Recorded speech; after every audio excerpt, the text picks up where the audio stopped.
All right, good afternoon, ladies and gentlemen.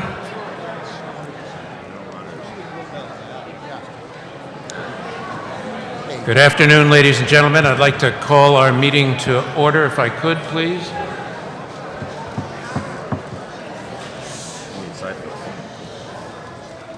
Good afternoon. I'm Jim McHugh. I'm one of the Massachusetts Gaming Commissioners. To my right is Gail Cameron, another of the commissioners. To my left, immediately, is Enrique Zuniga, the third of the commissioners who's here today, and to his left is Bruce Stebbins, the fourth. And the four of us will be presiding at today's meeting here in Revere, and we're delighted to be here in this beautiful high school for this hearing this afternoon.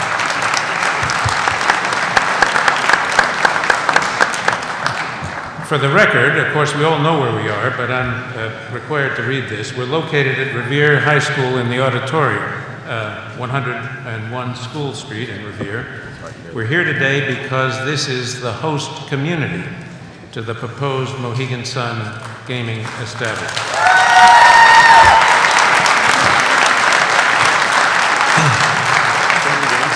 That means that this would be the location where the casino would be located if the applicant is awarded the license by the Commission. And as you may know, the Commission has authority to issue only one Category 1 license for each region of the state. This region is Region A, and aside from Mohegan Sun, there's one other applicant vying for the one license. That applicant seeks to build a resort casino in Everett, but we're focused today on Revere. The public support for this proposal, or the lack of support, is a critical factor that the Commission will evaluate in making the final award of the license. Accordingly, your presence here today and the written comments you've submitted will play a pivotal role in our decision. So thank you very much for being a part of this process. Before we begin the public hearing, I'd like to lay out the process and establish the ground rules that will follow.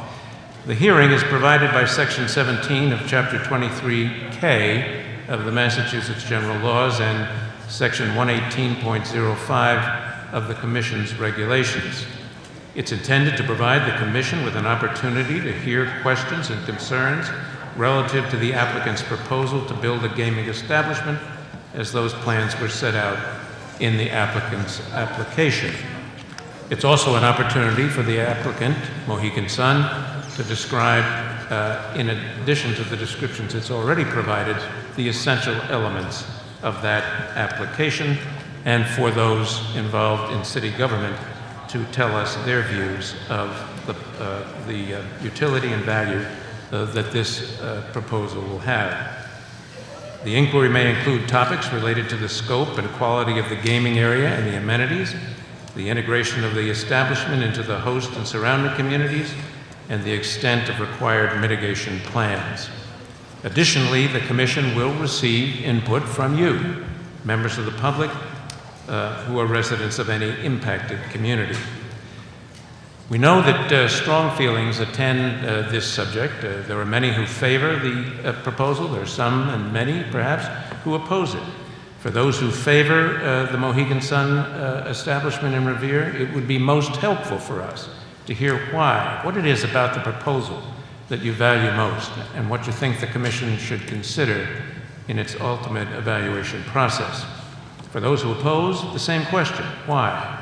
Remembering that the Commission has the power not only to grant or deny a license application, but to impose conditions on a granted application, and indeed the Commission's done so in both of the licenses it has issued thus far. Let me take a minute to say a few words about the format. First, we'll hear from the proponents of the Mohegan Sun Casino and Revere officials and any questions that the commissioners have with respect to either of those presentations. And we've set aside a maximum of 1 hour for that process. Then everybody else who wishes to speak, we would be delighted to hear from. We'd ask and require, actually, that you limit yourself to 4 minutes. We have a clock and an excellent timekeeper. We derived that 4-minute period through user testing. When we began this process, we did not have any time limits, and ultimately we were staying much too late into the evening And so we instituted a 5-minute rule with the clock and found that most people finished in 4. So that's how we came to that time allotment. We'll hear from elected or appointed officials first. They're out many nights and sometimes have multiple events, so we therefore give them a preference. Then I'll call the names of those who signed up over the internet in the order we received them. There's a list posted by the front door, so if you signed up and you're interested in where you stand in that process, you can check to see where you are. And to keep things moving, I'm likely to call a number of names at the same time. And if you'd line up and then come up to the podium, introduce yourself, say where you're from, that will keep things moving smoothly. Using the same procedure, I'll then call the people who signed up here at the door in the order that they signed up. In addition to receiving requests to speak, we received numerous written comments, and we've read them all. They're in the binders in front of us. There's more than 1,000. And we, as I said, read them all, and we encourage you, after this hearing process is finished, if any of you have written comments that you'd like to submit, to do so, and we will read those as well. We'll proceed until 8 o'clock, and then we're going to stop. We have, in the past, gone on, as I said, deep into the night, and as the night hours grow on, the communication process breaks down, and so we're going to stop at 8. There are about 80 names on our internet sign-up sheet and more from the list created at the door. So if we don't reach everybody tonight, we'll come back at a future date, probably on July 15 or July 17, to hear from those who we were unable to reach tonight. And in any event, we will be here again on one more future date, probably August 11, to close this hearing and hear from those who wish to speak about any significant event or development that may have occurred between now and then. Notice of those future hearing dates will be provided to the Revere City Clerk and will be posted on our website. The Commission must take action on the Mohegan Sun application between 30 to 90 days from the date the public hearing is closed. So that's what I have to say by way of a background and introduction. I look forward, as do all of us, to your comments, but before we start the formal comment process, I'd like to call on Dr. Paul Dakin, who's the Superintendent of Schools for Revere, and who is the host for this evening's proceedings. Dr. Dakin. Good afternoon, Commissioners. Welcome to Revere, and welcome our friends from Suffolk Downs who have long worked with the city progressively, and our newfound friends from Mohegan Sun. I hope you enjoy your stay and gain the information you need. You mentioned the facility. It's not that shining a facility, but let me boast for a while. The thing that makes this building special are the teachers and students and administrators in it. And I need you to know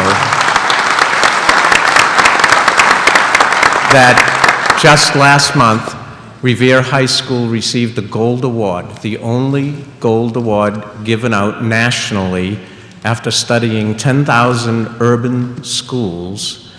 The National Council of Urban School Transformation out of San Diego State University, who studies the progress as made by students in all subcategories of diversity. They measure that and study it across the country, and they give out 1 gold award, a silver award, and 10 bronze awards. Revere High School, the part that makes this building special, received the Gold National Award this year.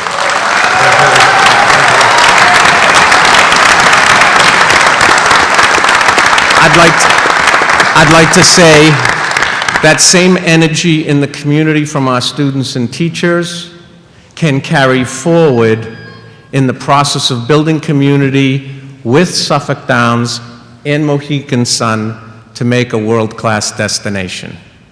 Welcome to Revere. Thank you. Thank you very much, Dr. Dakin, and congratulations on that extraordinary award. Next, we're honored by the presence of Daniel Rizzo, the Mayor of Revere. Mr. Mayor.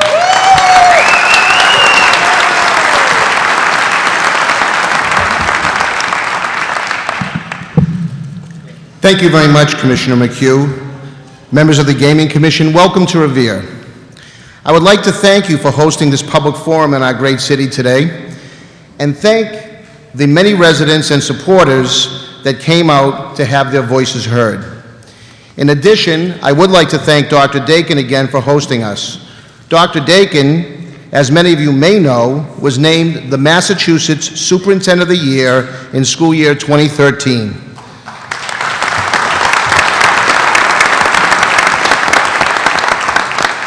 In addition, and as Dr. Dakin just alluded to, I am thrilled to offer my public congratulations on behalf of my many colleagues that are here with us today on both the City Council and School Committee to Revere High School Principal, Dr. Lorenzo Garcia, and his amazing group of teachers and administrators for being recently selected as the #1 urban high school in the nation as named by the National Center for Urban School Transformation, something we're all very, very proud of. Revere, throughout its history, has been a destination for visitors. Revere Beach, Suffolk Downs, and Wonderland, to name a few, are venues that have attracted tourists from around the country and around the world for decades. Indeed, Revere is a community that was built on travel, tourism, and hospitality. Today, I'm here to tell you, as a city councilor for 12 years and mayor for the last 3, Revere is ready to bring that back to the region.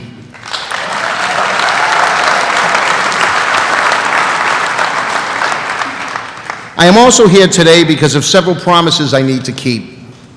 The promise to help create not only good jobs, but great careers for Revere residents and our neighbors throughout the region and the Commonwealth.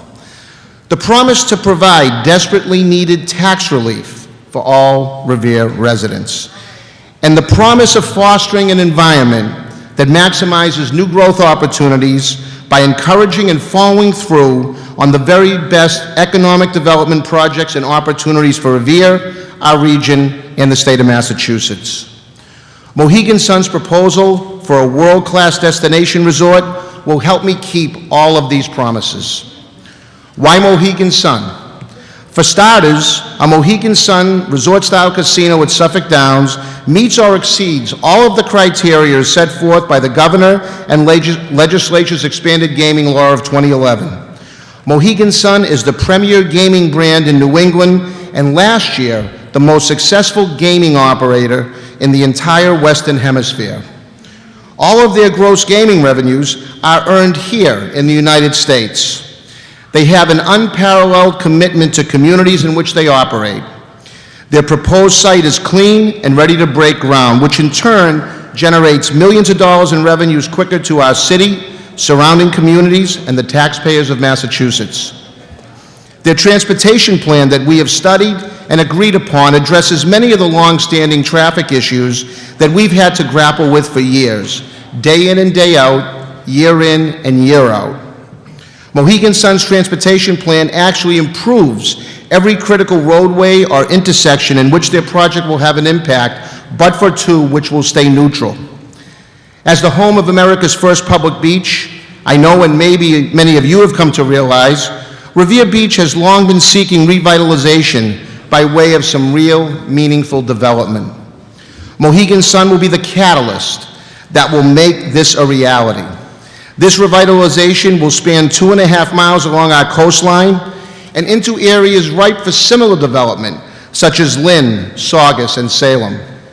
We have been working closely with our neighbors in Boston, Chelsea, and Winthrop to ensure that not only their impacts are being addressed, but that opportunities for jobs, business growth and development, and revenues as a result of this project, like the one being proposed at Suffolk Downs, are realized. Members of the Commission, I'm here today to honor promises that I've made to my constituents and to offer my perspective, not only as Mayor of Revere, a potential host community, but as a mayor that really understands this issue. A mayor that, since the passage of the expanded gaming law, has consistently reached out to my elected and appointed colleagues in surrounding cities and towns in an effort to help ensure their success as well.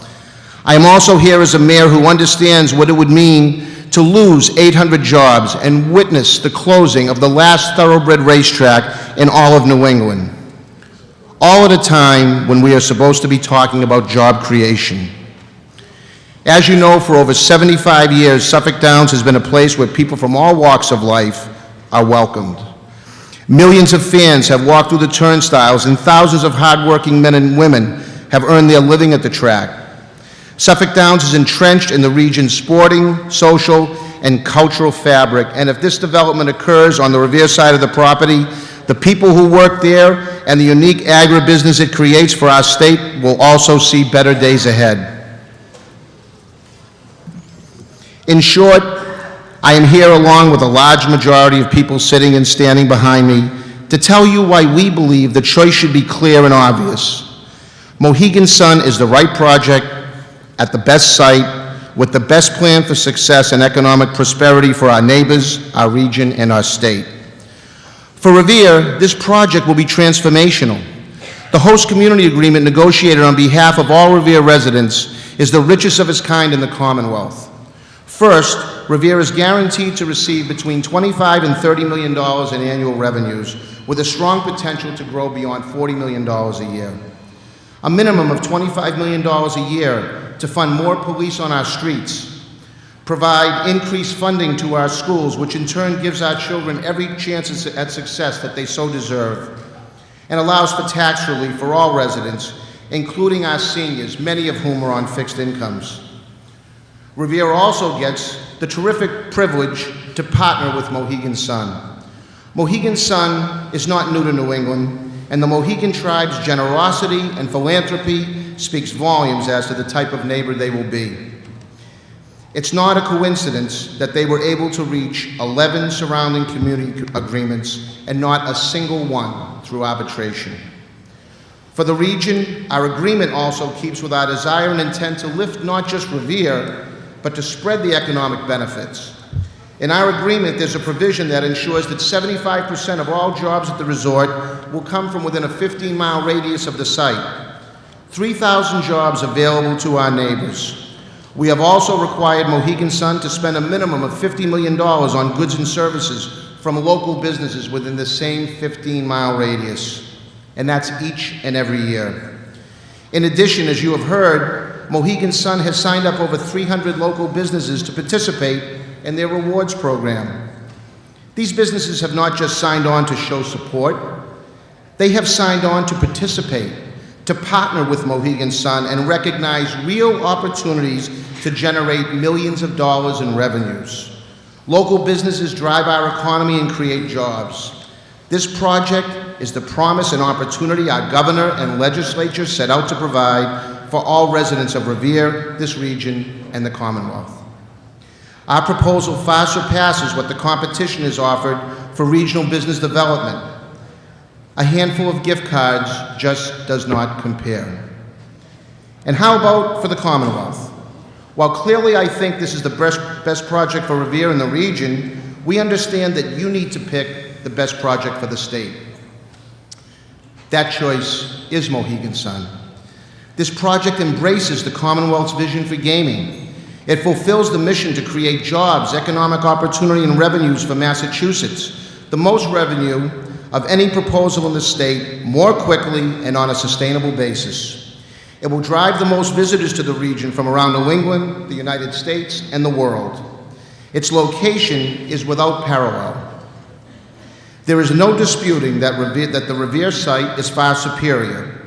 It sits literally right on public transportation, an easy 5-minute drive to and from Logan Airport in downtown Boston, an outward-facing model that drives their guests out into the community, not landlocks them onto a remote site.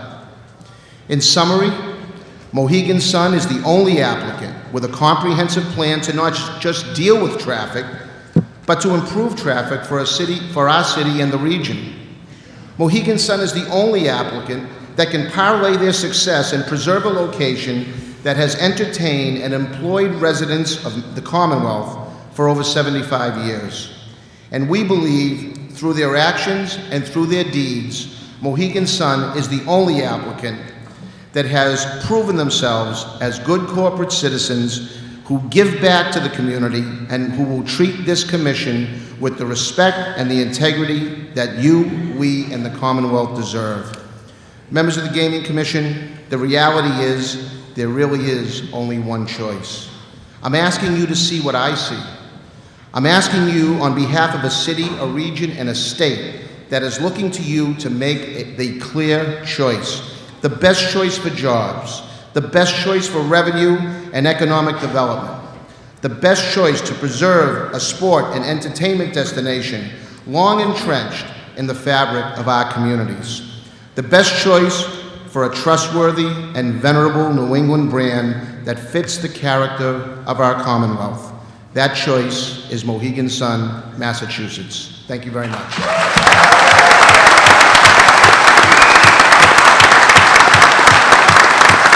All right. Thank you, Mr. Mayor. Thank you, Mr. Mayor. And I'd now like to turn to Kevin Brown, Chair of the Mohegan Gaming Tribal Authority, and his colleagues for their presentation. Chairman Brown.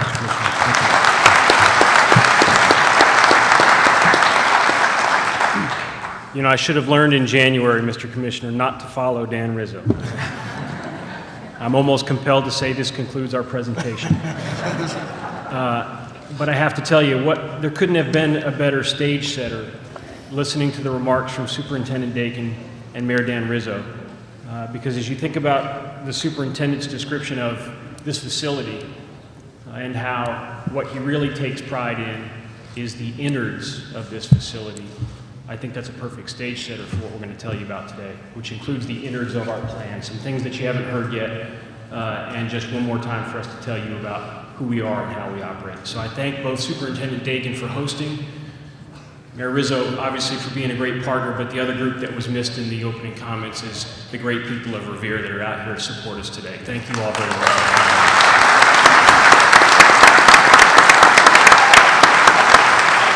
And I'd also like to highlight that I'm proud to say that our entire tribal commission, which is the management board for our Mohegan Sun Ventures, is present in the audience today with some of our elders. Thanks to you all for coming out as well.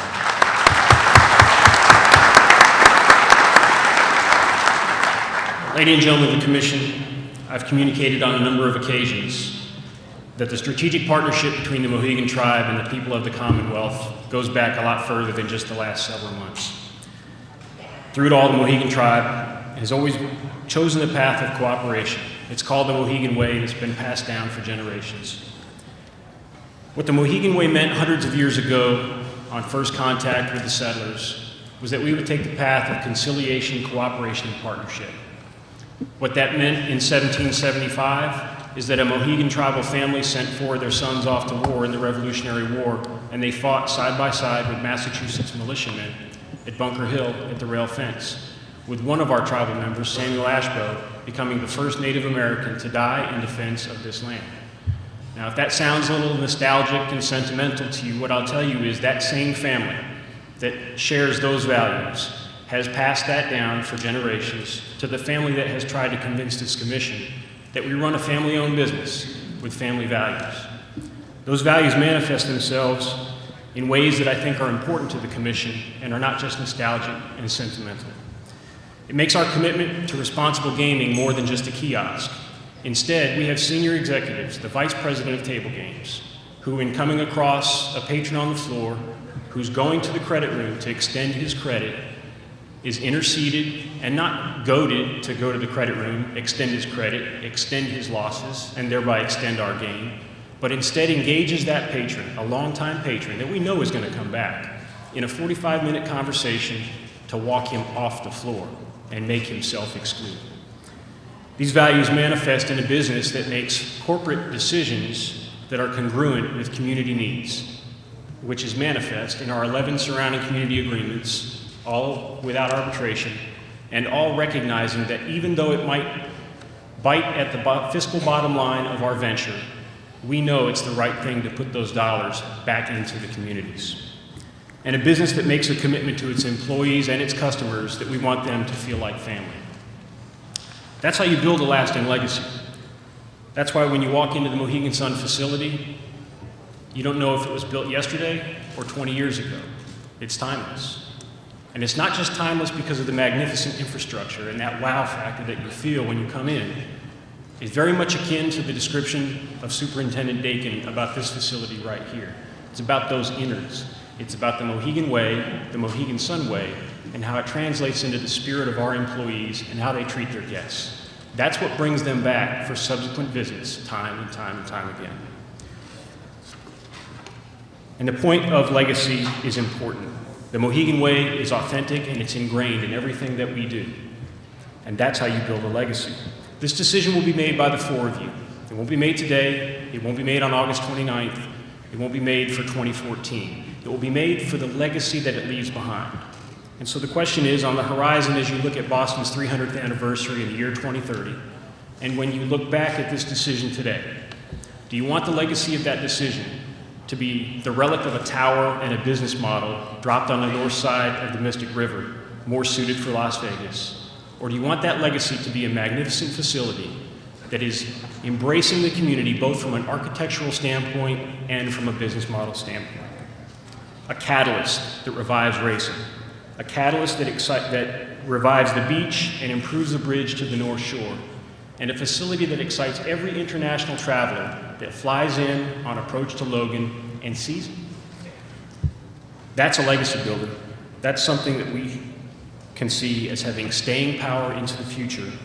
And that's the decision that you have before you. And we think the answer is clear. Just as team is a Boston tradition and part of the Massachusetts ethos, we are excited and more than ready to partner with you and the Commonwealth. In today's presentation, we look forward to sharing with you the following things. We're going to share with you why our outward-looking model makes us the best choice for the Commonwealth. You'll hear how we've been connecting with and delivering for businesses in Revere and surrounding communities from Boston up to the North Shore. We'll show you how we form partnerships with organizations that will drive jobs and spur economic development. Importantly, you'll learn more about the financial strength and commitment of our partner, Brigade Capital Management, as we tell you what you need to know to dispel the myth once and for all about whether or not Mohegan Sun, Massachusetts is committed to Massachusetts, because we are committed to Massachusetts.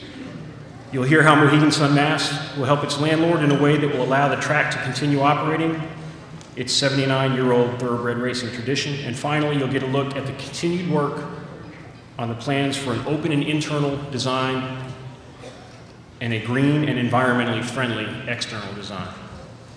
We're truly excited to be part of this community and to be working together to benefit the Commonwealth. And at this time, I'd like to introduce the CEO of the Mohegan Tribal Gaming Authority, Mitchell Ettis, who will take you through the facts that make it clear that Mohegan Sun is the clear choice. Thank you.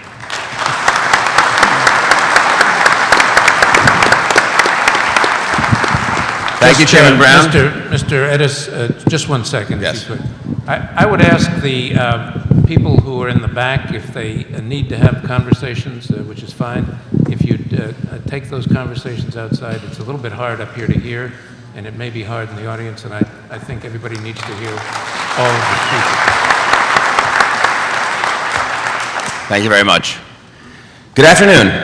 It's great to be back before you and all our friends from Revere again. My name is Mitchell Ettis, and I'm the Chief Executive Officer of the Mohegan Tribal Gaming Authority. Judge McHugh, Commissioners Cameron, Stebbins, and Zuniga, let me start my remarks today by thanking each of you, and through you the Commonwealth, for the opportunity over these past 4 years to share our ideas, our history, and our qualifications with you. And more recently, our vision and proposal to design, develop, and operate the Commonwealth's flagship gaming and entertainment complex right here in the amazing city of Revere. As you know, our time in Massachusetts is something we have taken very, very seriously. We spent tens of millions of dollars and thousands of hours. We forged best-in-class partnerships with vendors, entrepreneurs, tourism, hospitality, and entertainment venues, municipalities, unions, and neighborhoods. We've assembled an extremely talented team of architects, engineers, and experts from many fields, some local, some world-renowned, and in most cases, both. Our goal has been to provide you with all the information that you need to help make this important decision, to be completely transparent and to strictly conform with the policies and procedures set forth by the governor, the legislature, and the commission. So I want to keep with that policy of openness and transparency today and share with you that we faced a real quandary getting ready for this presentation. And really, what it revolved around was how do we address some of the major differences that we see between our project and the competition's project. You know, we're very proud of what we're creating. We believe that it stands on its own as the best choice for Region A. But we also saw in January that the other applicant has no trouble sharing his views on our project. We also know that we lost a toss, and we get to go first again, so we don't know what we're going to hear tomorrow. So after much debate among our team, we thought it might be worth taking just a few moments before I get into our details to point out a few items we believe make Mohegan Sun the clear choice for the Commonwealth. And let there be no doubt, there is a clear choice. A clear choice between a cookie-cutter casino design, which is virtually the exact duplicate of one that was proposed in Philadelphia, and one that is better suited for Las Vegas, and our uniquely designed resort that's been conceived and created exclusively for Revere. One that fits in with the character and fabric of its community, one that integrates with the region.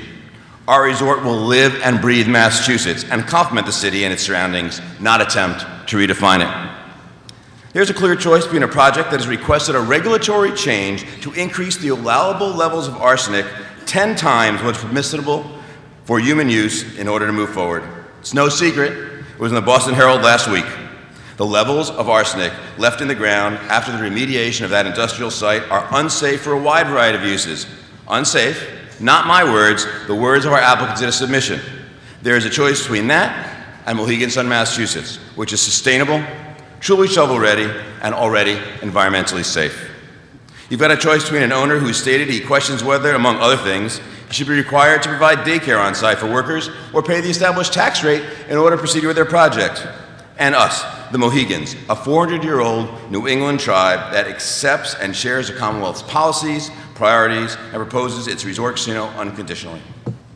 You have a clear choice between an owner that needs customers to remain in the resort casino area to meet its revenue goals, who thinks $75,000 of gift certificates is meaningful to the local businesses, and Mohegan Sun, Massachusetts, with the industry-changing economic model, the centerpiece of the Massachusetts Gaming Act, that integrates our Mohegan Sun Momentum Program, points program, and thereby the resort itself into the entertainment, tourism, convention, and hospitality businesses around it, putting tens of millions of dollars out for potential spend in the community.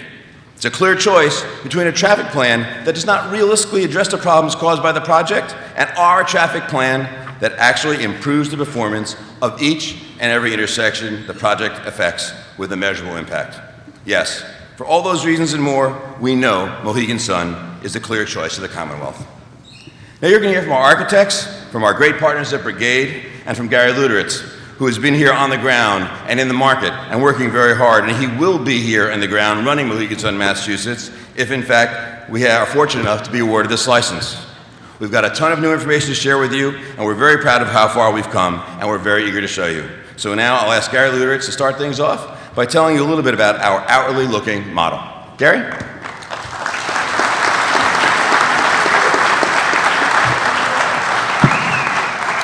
Thank you, Mitchell.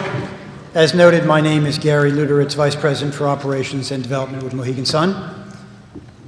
Our outward-reaching model will fully engage our host community and the surrounding region. We know how to do this well because we have a long history of doing so. From Connecticut to Wilkes-Barre, Pennsylvania to Atlantic City, we support the communities in which we work, live, and play. It's the Mohegan Sun way. It's the kind of operator that we are. Here in Massachusetts, Mohegan Sun has and will drive visitation to the region without consuming the entire guest experience. And let me partially detail that.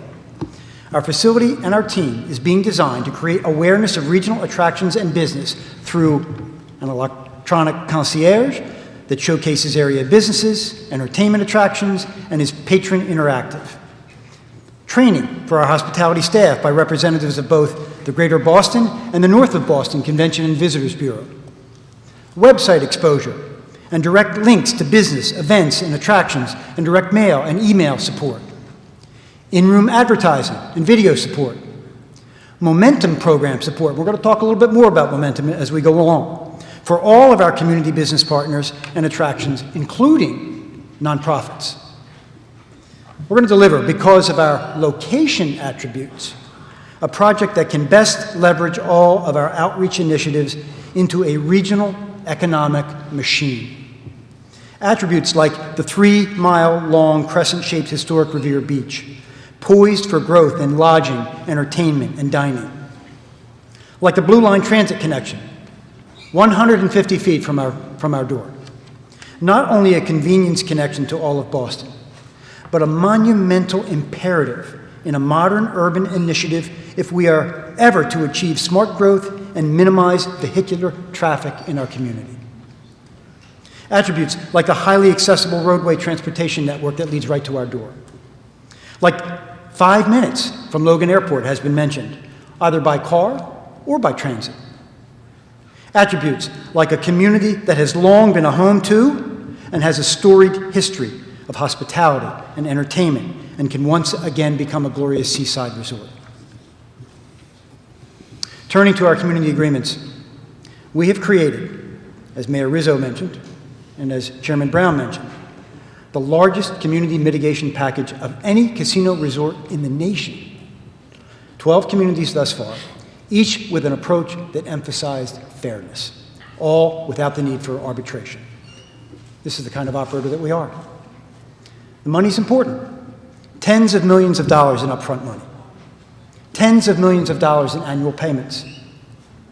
45 to 50 million in traffic, safety, roadway, and infrastructure improvements, with roadway, safety, or operational improvements to more than 20 different locations. And I might add, these improvements serve to resolve long-standing existing traffic-related problems. And we have a comprehensive, thoughtful, workable plan on which the Commission can rely. We have the luxury of direct MBT access. We've taken full advantage of it. We offer a privately funded solution at every intersection that will experience a measurable increase in traffic, all with private funding. And to the extent that there is any question, let me confirm for the Commission here tonight that all of the mitigation work will be completed before the resort opens. But our approach is not only generous in dollars, but in details. We've committed, as has been mentioned, to hiring 75% of our employees from within a 15-mile radius of Revere, to spending $50 million for goods and services from within that same 15-mile radius, to hiring 25% or more minority and 10% women for construction of the facilities, to further encourage minority financial opportunities by creating marketing programs for women and minority-owned vendors, to continue our well-documented support for mitigating problem gambling, to expand the reach of our community colleges training group by helping to bring new community college training services to the North Shore. This is the kind of operator that we are. As I noted, we're committing to that 15-mile radius for 75% of our employees. Therefore, it's clear where our workforce recruitment will target: the unemployed and the underemployed in the richly diverse urban environment. Those that were hit hardest in the recent Great Recession. If you want to know what kind of operator we are, look at our outreach efforts to fulfill this commitment, with events and forums over the last 6 months like those that are shown on the slide. Face-to-face presentations to highlight our workforce needs throughout the community. If you want to know what kind of operator we are, look at our arrangements for signed agreements related to workforce development, like our agreement with CAPIC, that is Community Action Programs Intercity Incorporated, where we have committed to placing impoverished individuals with mentors who will help them adapt to the workplace. Like our agreement with Community Enterprises Incorporated, in which we have committed to a cutting-edge, intensive workplace training employment for disabled individuals. We're replicating in Massachusetts this program that is right now being very successfully used by our human resources team in Connecticut at the Mohegan Sun Resort there.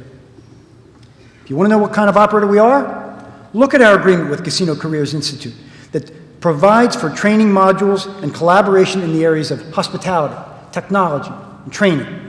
Like our agreement with Massachusetts Fallen Heroes Fund, where we will work with the fund staff in Massachusetts to identify, train, mentor, and place America's veterans. If If you want to know what kind of operator we are, look at the way we have not only worked with local labor leadership to put a construction project labor agreement in place, but also to solidify our commitment to labor harmony with unprecedented support from 7 key labor organizations through documented letters of support and fully executed neutrality agreements. In diversity, we've demonstrated our commitment, and to continue to exercise that commitment. The Mohegan Sun Enterprise workforce, for example, is represented by 41% minority employees. We believe we can exceed that commitment in the extremely diverse Greater Boston region. And with the help of our field representatives, we have met with and presented in person to a variety of diverse organizations as listed on the slide here, and this doesn't fully explain all the outreach that we've conducted. We have been and we continue to participate in Boston's Main Street program, particularly in the diverse communities. In addition to our field team, Mohegan Sun has made special outreach to minority and women-owned businesses to identify participation in our Momentum program, with many dozens of participants from the African American, from the Latino community, from the Asian American communities.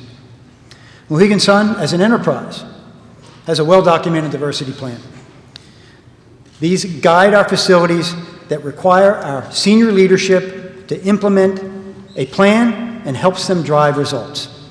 Further, by committing to over 75% of employment in the radius and $15 million in our spending radius, along with our partnerships to develop minority and women suppliers, we've guaranteed our ability to financially support a diverse community.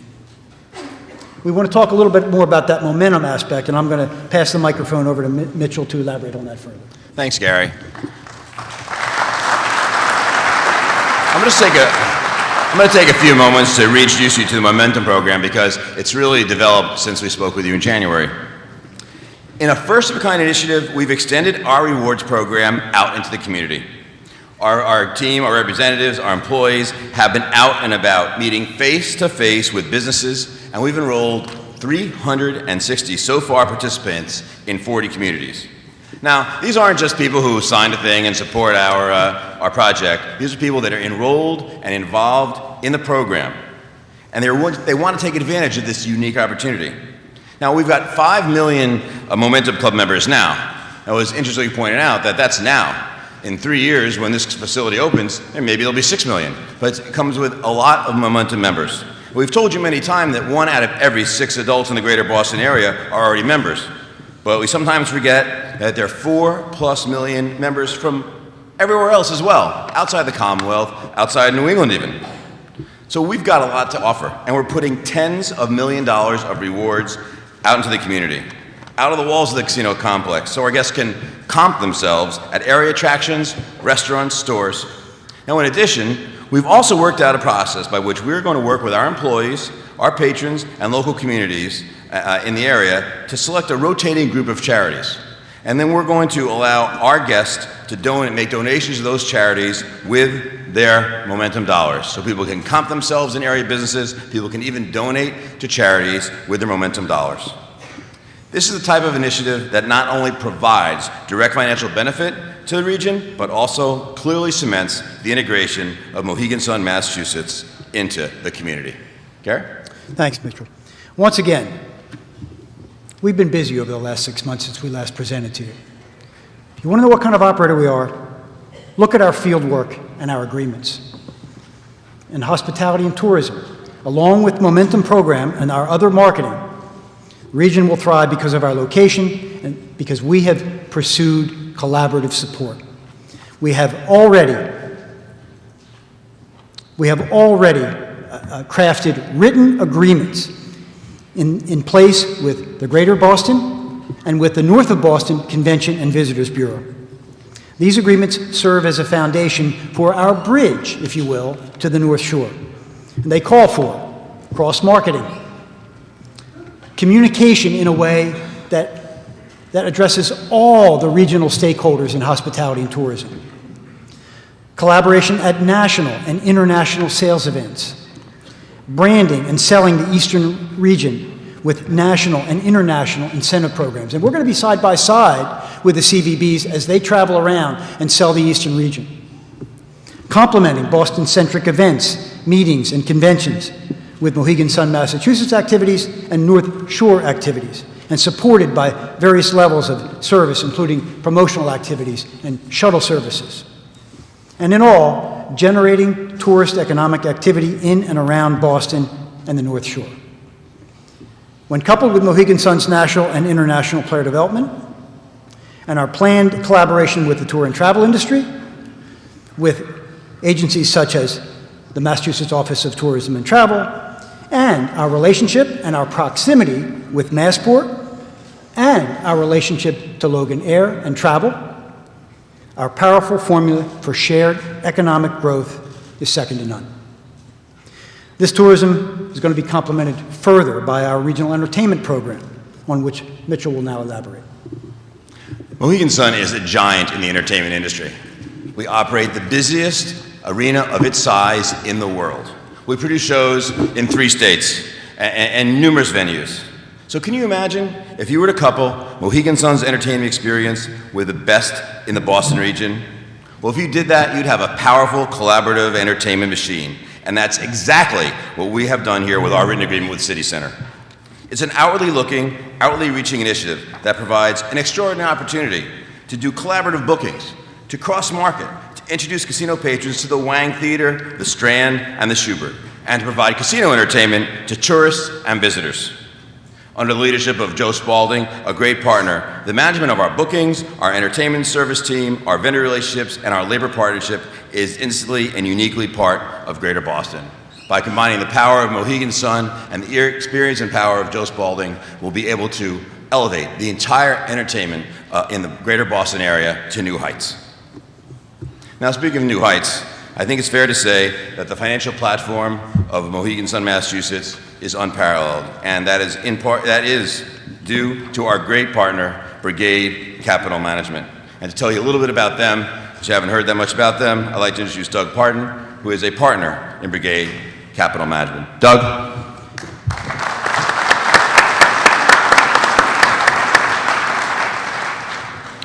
Thank you, Mitchell. Good evening, Revere residents, and good evening, members of the Commission. My name is Doug Parton, and I'm a partner at Brigade Capital Management, and I'm responsible for our gaming and hospitality investments. We wanted to thank the Commission again for its findings about Brigade during the suitability review. The Commission diligently and fully investigated our company over a period of months, including reviewing the company and its members. Based upon its review, the Commission's review team gave Brigade an unqualified recommendation, noting that it was the highest level of opinion that an independent auditor may issue. The director of the IEB, in reviewing Brigade and Mohegan's RFA1 process, noted that our team was not only cooperative, but extremely responsive to requests and forthcoming with information, which was also noted by the state police and Commission consultants. Despite this thorough review conducted by the Commission and state officials that resulted in such high praise, several mischaracterizations about our firm have been made, and I'd like to take this opportunity to set the record straight and give you a brief overview of who Brigade is, so you have a clear and accurate understanding of one of the owners of what will undoubtedly be the most exciting and successful resort casino in the United States.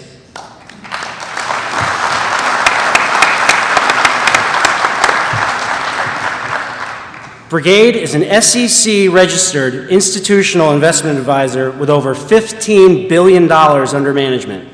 Our investor client base includes state, local, and private pension funds, other public investment entities, universities, endowments, foundations, and large institutions that tend to take a long-term approach to investments.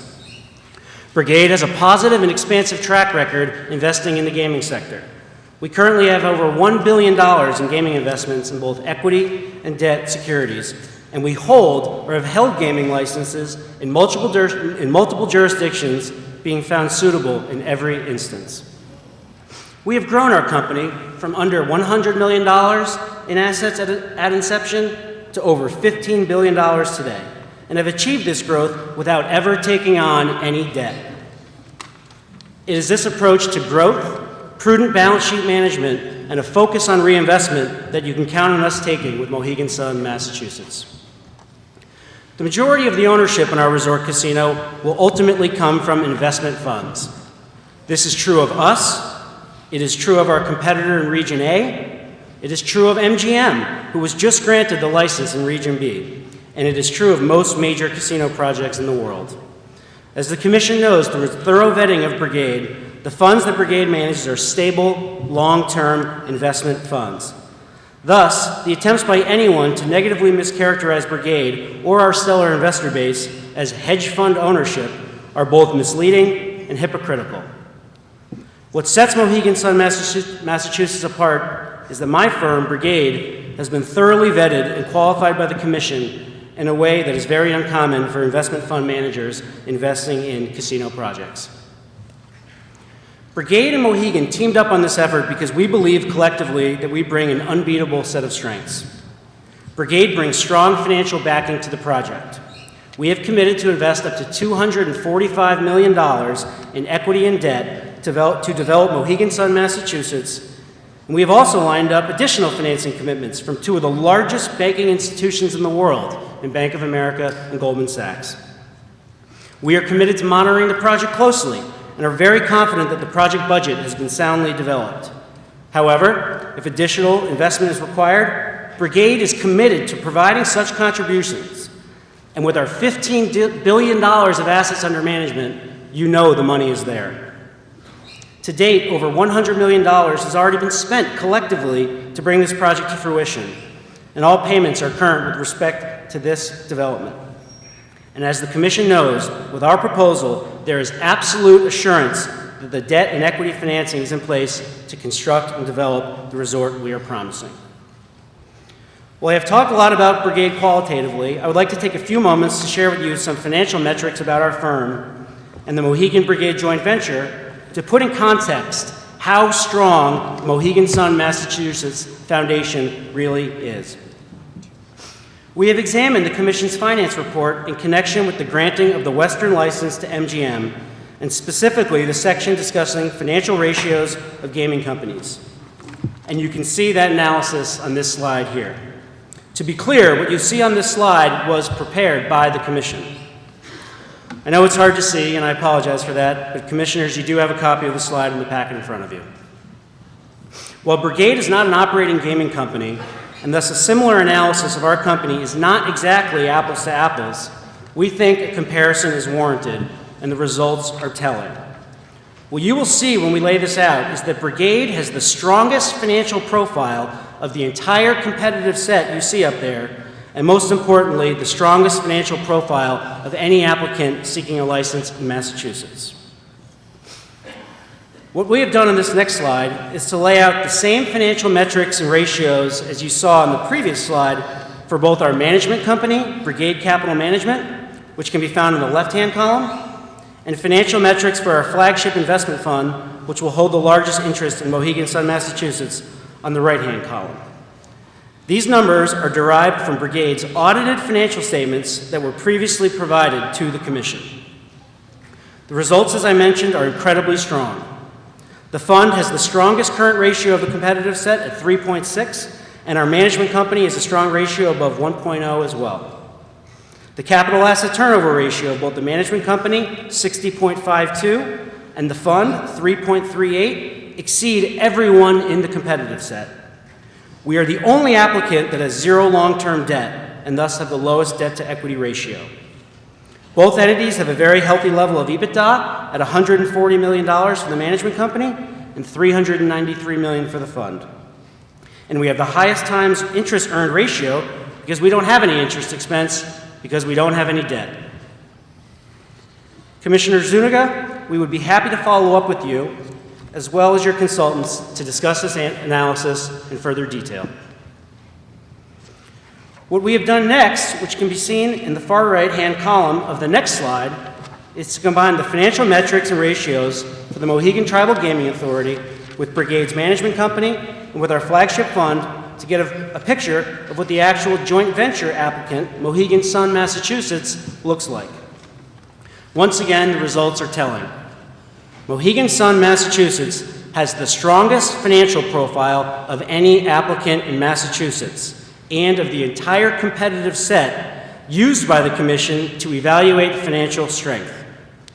We have the highest current ratio at 3.17 of the entire competitive set, the highest capital asset turnover of 1.17, the lowest debt-to-equity ratio of 0.33, the highest return on investment at 46%, and the highest times interest earned ratio of any applicant at 4.96. Now, enough about the numbers. Let's talk about what Mohegan brings to the table in this partnership. They are hands down the best resort casino operator for this greater Boston market. Having been an analyst in the gaming sector for more than a decade, I have personally watched the Mohegan Sun team run and grow their business through various economic cycles and have been thoroughly impressed in everything that they do. I am sure many of you here in the audience have visited Mohegan's property in Connecticut and have experienced firsthand the world-class entertainment environment they offer, from amazing restaurants run by world-renowned chefs to concerts by some of the most famous artists, sporting events, incredible shopping, and of course, most importantly, an exciting and vibrant gaming experience. Mohegan's operational strength and nearly 20 years of experience operating in New England assures a strong knowledge of this market and that the customers will get what they want from their resort casino experience. Given Brigade's expertise in the gaming industry, we are frequently called upon by companies to evaluate financing opportunities for new construction casino projects. We have met and evaluated dozens and dozens of management teams and have evaluated hundreds of projects, not only in the United States, but in the world. Trust me when I say nobody does it better than Mohegan Sun. And trust me when I say that Mohegan Sun, Massachusetts, to be located here in Revere, is the best project we have ever come across.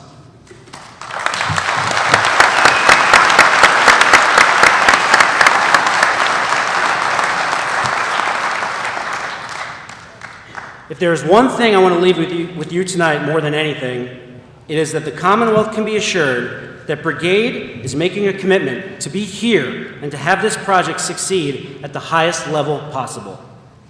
A lot has been said by our competitor for the Region A license about Connecticut and Mohegan's property there, and I would like to put that to bed once and for all.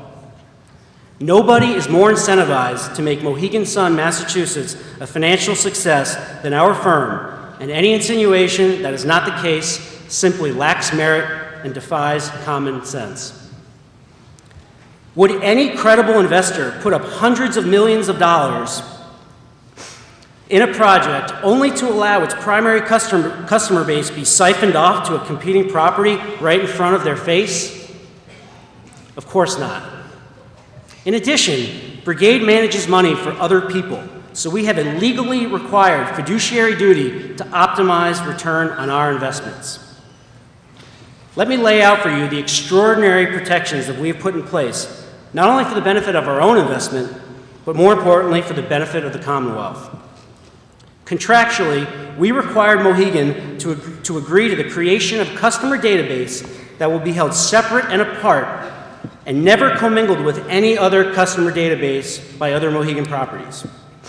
We have also insisted on a non-solicitation agreement protecting a specified zone around Mohegan Sun, Massachusetts from targeted marketing by other Mohegan properties. We have also agreed to at least monthly conduct reviews to assure that these protective steps are being followed, and Mohegan agreed to allow a neutral third party to verify compliance. These unique protections that Brigade has built into its deal, in effect, unlike any other project under consideration in Massachusetts, would convert Mohegan Sun from a potential competitor of a metropolitan Boston resort casino into an extraordinary ally of the greater Boston market. This makes this project a very attractive investment from our perspective and a winning project for this community and the Commonwealth. In closing, I hope you can see how excited, passionate, and committed Brigade and Mohegan Sun are to making Mohegan Sun, Massachusetts, a place that we all can be proud of. A Massachusetts experience like no other. In short, a place befitting of the great city of Revere.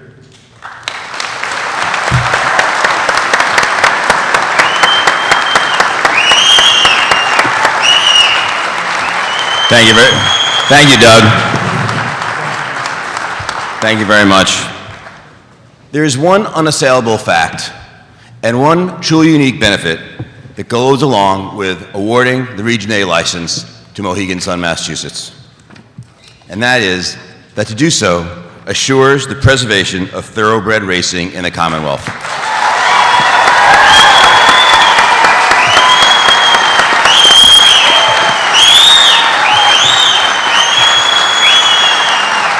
As you know, we are leasing our land from Suffolk Downs, but their ownership group has committed to you, the Commission, that it will keep Suffolk Downs open for at least 15 years from the time we open Mohegan Sun, Massachusetts. That not only maintains a rich tradition for Massachusetts, but also the 800 jobs at Suffolk Downs, jobs that have and still to this day support families in the Commonwealth and have, in some cases, for generations. And you can see how important those jobs are to this city. In addition to those jobs, per the Kristen report, the number of jobs in racing-related businesses is expected to grow from 1,486 to 3,631. The reason is that as increased purses from the Gaming Act will create more horses racing, and you get all these additional benefits. Along those lines, there are currently 6,650 acres of farmland that are used by thoroughbred industry. That is expected to grow by another 7,825 acres for very much the same reason. But without the selection of Mohegan Sun, Massachusetts, Suffolk Downs closes, and with it, all those jobs are lost, and all the ancillary benefits are gone.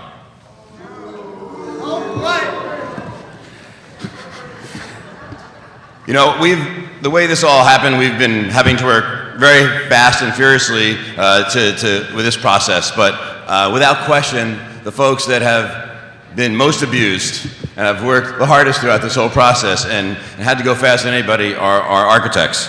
And we've come a long way, and there's a lot of new things to show you that are getting very exciting. So to do that, I would like to introduce you to Hugh Trumbull, partner in the world-renowned architecture firm of Cohen, Peterson & Fox. Thank you, Mitchell. Commissioners, thank you, Town of Revere. I come here today very excited about some new developments in the design that we've been working on over the last few months.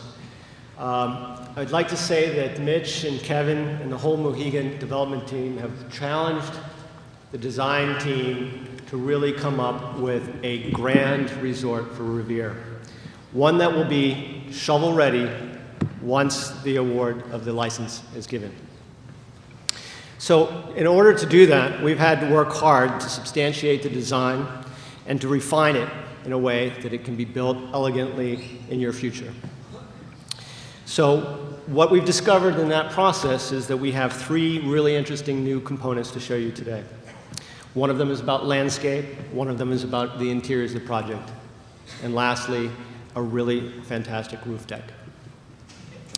But before I do that, I'd like to take a moment and go through the previous design ideas that we had shown you and why those designs work to reinforce what we showed you.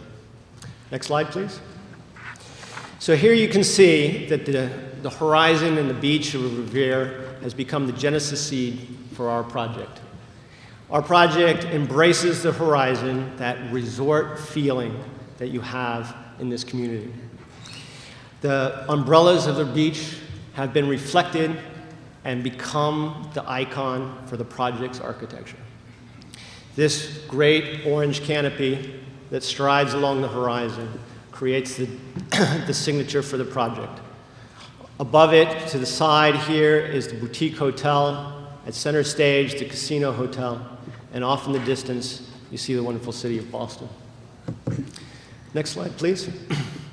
So here, we've just gotten off of the Beachmont T, and we're entering into the rotunda. The rotunda is a special device that allows all mass transportation to come. The bus stops right here at the plaza. Mohegan's private coaches arrive at the rotunda and all proceed up into the casino, where we have a small boutique venue that looks out into the public area. Down Winthrop Avenue, and if you could go to the next slide.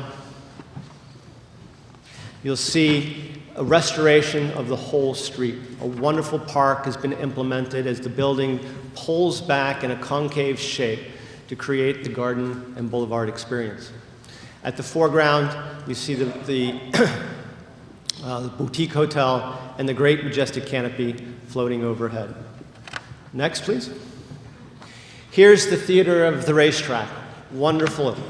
The idea of the casino is to create this wonderful crescent shape that reinforces the racetrack event experience and bolsters the community. Above that is the casino hotel, and off to the left is the great canopy as it rides over the porte cochere. We proceed to the next slide. Here's the porte cochere seen as you approach up the landscape ramp, which is going to be a fantastic piece of landscape. And we've got some new developments to show you coming. To the right is the casino hotel, it's a boutique hotel that flank either side and create the entry. Next slide, please.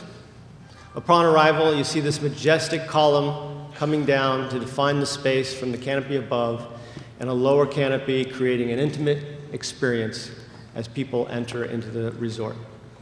Next, please. Here's our plan. We've been working diligently and hard to get this plan to be absolutely perfect. We've developed this to be a very unique, synergistic experience where one wanders through the whole resort, exploring and finding new things at every turn. Part of that is the great casino figure, which is rendered in pink here, that locks into the racetrack. A lot of it has to do with the restaurants, the food and beverage that punctuate and define different zones within the resort. And lastly, a second center that we've developed at this heart here, in which we get the nexus of all the retail experience. It is all of those coming together with the boutique hotel and this long, elegant walkway that leads back to the casino hotel that create the environment which we think is going to be absolutely fantastic. That course is then reflected to the second floor. You see it here. This becomes a causeway or a garden walk that runs along a new green roof, which is filled with extensive and intensive planting that makes this a real garden experience. To the right of that walkway, you see the wonderful spa and the pool terraces, a food and beverage, and the lounge for the boutique hotel, all complementing the walk as you move back and forth. And what we find is that throughout the resort, there are no dead ends. There is no place where you have to turn and find yourself going back. It's always a constant wander. Next, please. Here's our first image, which is new to you today. And this is really arriving at the Beachmont T. We've implemented this new concept. We have this amoeba-shaped dome skylight that allows one to look up and see the umbrella canopy as it comes down and enters into the resort through its column. In the foreground here, I don't know if you remember, commissioners, when you were at Mohegan Sun in Connecticut, but at center stage there is the great waterfall and the Todd English restaurant. Our idea is to bring that sort of concept to become the spectacle as you arrive from the Beachmont station. Off to the right and down the hallway here is a great retail experience. Let's proceed. Next slide, please. Here we've arrived at that nexus, that triangular intersection where all the retail come together, and you get this explosion of space through a new skylight that looks up to the canopy. On the side here is that causeway walkway that runs through, and above your head is that signature food and beverage restaurant. Next slide. Here you see the same image looking down from above.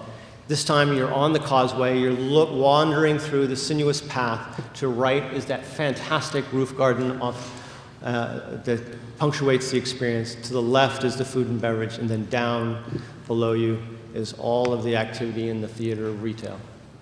Next, please. Here we're up on the pool deck with a great view of Revere Beach in the distance. We get a wonderful hospitality space that's intimate and exciting. Next slide, please. Here you can see it in its full sweep, and what you realize is that not only does it work great for the pool deck, during the day, but it also becomes a great function space in the evening. Next, please. So one of the really major things that we've been working on so hard is the sustainability program. And unfortunately, time is short tonight, so I don't have a lot of time to go through all of the aspects that you see in front of you. But we've got 100,000 square feet of photovoltaics. We've got rainwater harvesting. We've got a great central plant, which is energy efficient. And throughout, we've implemented so many great sustainable projects. If we could proceed to the next slide, we'll look at some of the green space things. To make the green space really spectacular, we've brought on one of the great architects, or landscape architects, in this community. Out of Cambridge, George Hargraves has been working, and they've been responsible for some of the fantastic projects around the world in regards to landscape design. Here, they were commissioned to do the center stage and the redevelopment and the sustainable gardens for the 2012 Olympics in London. At the top of the page, you see President Clinton's Memorial Gardens and Library, and throughout this page, you see some of the wonderful, intimate spaces that they've been able to bring to their projects. Next slide, please.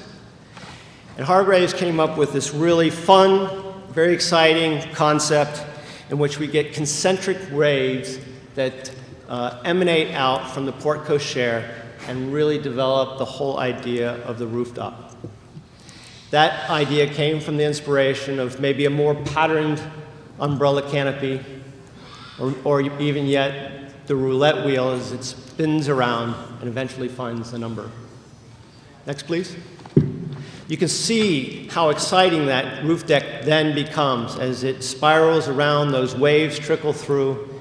Each of the major figures, the casino element, the meeting space here, the wonderful canopy that rides over the whole project, are all articulated and made wonderful. At the bottom of the page here, you'll see the landscape ramp, and now that's been translated into a series of horizontal waves that bring you up into the porte cochere. Earthen berms create the signature all the way around on Winthrop and Tomasello. Next, please. Here, coming up the landscape ramp, you see the idea of the waves articulating the landscape, making that ramp a series of waves that lead up to the porte cochere, that lift it up over Sales Creek and allow it to go through unencumbered. Next slide, please. And lastly, here's a photo montage that shows how wonderful the landscape articulates the elements, brings them together in a synergistic whole, but also creates the wonderful integration into the local community. Thank you. Thanks a lot, Hugh. And before I finish up, I hope that you can see from that presentation from you how with every single meeting, with every single presentation, we get more and more excited about what Mohegan Sun, Massachusetts will be. And that rooftop and the garden and the overlooking of the beach and the city, that rooftop is going to be something special that you just don't see anywhere else in the entire world, and we're looking forward to it. Now, we believe Mohegan Sun, Massachusetts, or any casino in the region, can only be successful if it has broad appeal and markets to a cross-section of the marketplace. That's the only way to maximize revenues and for the Commonwealth and to achieve our mutual goals. Now, we know the high-end business. We have it. High-end gamers from all over the world and the country, in fact, come to play at Mohegan Sun. You saw firsthand when you visited Connecticut the type of facilities that we have there and the type of high-end facilities we've committed to build for you here. You don't become the highest grossing casino in the Western Hemisphere any other way. So when it comes to that type of play, we know it, we have it, and we do it. And I'm really excited about the prospects of the greater Boston area as a marketing tool for that type of business. You know, the idea of having the array of area attractions, art, sports, history, and then you combine it with our gaming hospitality experience. Honestly, it's just a casino marketer's dream come true. And I think it's going to be a magnet, frankly, to attract these type of players to Mohegan Sun, Massachusetts. But a great high-end gaming program alone will not guarantee success. Mohegan Sun, Massachusetts will be comfortable and a destination for everyone. We'll be accessible to everyone and not exclusionary. That's one reason we're very excited about the fact that we'll have 2 hotels. Our Mohegan Sun Casino Hotel, built to the luxury standards that you saw when you visited Connecticut, and the boutique hotel developed by Fenard Properties, which will appeal to a slightly different market and provide a choice of price points. In addition, the hotel will also tie in with a beach club that's going to be developed close by at Revere Beach. So we'll create 2 hotel experiences, and with them, a complementary array of retail and food and beverage products. It'll feature fine dining, regional cuisine, family dining, and will offer a variety of price options and appeal to a cross-section of individuals. This is critical. In this type of facility, with this type of repeat business, focusing only on the high price point is a recipe for disaster. And you need only look at the failure of Breville and Atlantic City to see what happens if you don't understand the market and you do not take into consideration the realities of where you are. And I know no one wants to see anything like that happen here. It's for that reason that I think it's important to realize that our 17 years of experience in New England not only means that New Englanders know what to expect when they visit Mohegan Sun, but it also means that we have years of experience of knowing what New England wants. So we'll put our knowledge to work, and with our partners in New England Development, who is one of the leading retail developers in the country, but hails from right here in Boston, we're going to create non-gaming amenities and attractions that will add to our complete overall destination. Our attraction will include top local names in nightlife like Patrick Lyons, great local bars like Casey's McGreevy's, top local chefs like Ming Tsai, and other national and local restaurants. On the retail side, you'll find iconic Boston retailers, along with well-known brands such as Michael Kors, Tiffany, and Toomey. Mohegan Sun, Massachusetts will be a one-of-a-kind shopping experience unlike anything currently existing in the greater Boston area. You can be sure Mohegan Sun, Massachusetts will complement the region, create new visitors, but most importantly, it will increase the length of stays in the area because we are creating a new Boston attraction. One that will appeal to the international and national traveler as a must-see location because it is Boston. One will appeal to New Englanders because we know what they want and we developed Mohegan Sun, Massachusetts with them in mind. It will appeal to that group within a 60-mile radius of Revere, not only because 1 out of every 6 of them are already our customers, but we're creating a gathering place and a special location designed just for them because it will celebrate their part of the country. There's no question that our position, our unique position really, as a best-in-class national and international player, yet a regional company, makes us particularly well-suited to maximize the potential right here in Region A. Judge McHugh, Commissioners Cameron, Stebbins, and Zuniga, on behalf of my boss and our co-presenters, we want to thank you so much for your time and attention this afternoon. In the next several months, the Commonwealth has a very important and difficult task ahead of it: to select the operator for the Region A casino, the flagship of the Massachusetts gaming legislation. Our goal today has been to continue to prove to you that we are your best and, in fact, only choice for this honor. And in closing, may I just remind you why.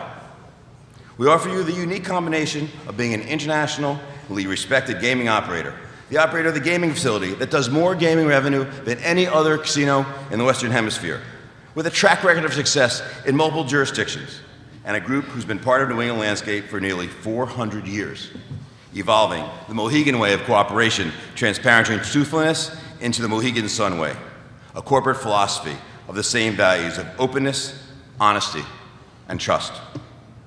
Our location is far superior, not just in terms of access, environmental safety, and preparedness, but that it sits in the city of Revere, with its rich tradition of both gaming and hospitality, a city that is poised for the type of economic development that comes from gaming and tourism, exactly what this law envisioned when it was enacted. And awarding Mohegan Sun, Massachusetts will preserve thoroughbred racing in the Commonwealth and the 800-plus jobs at Suffolk Downs and thousands more in ancillary businesses.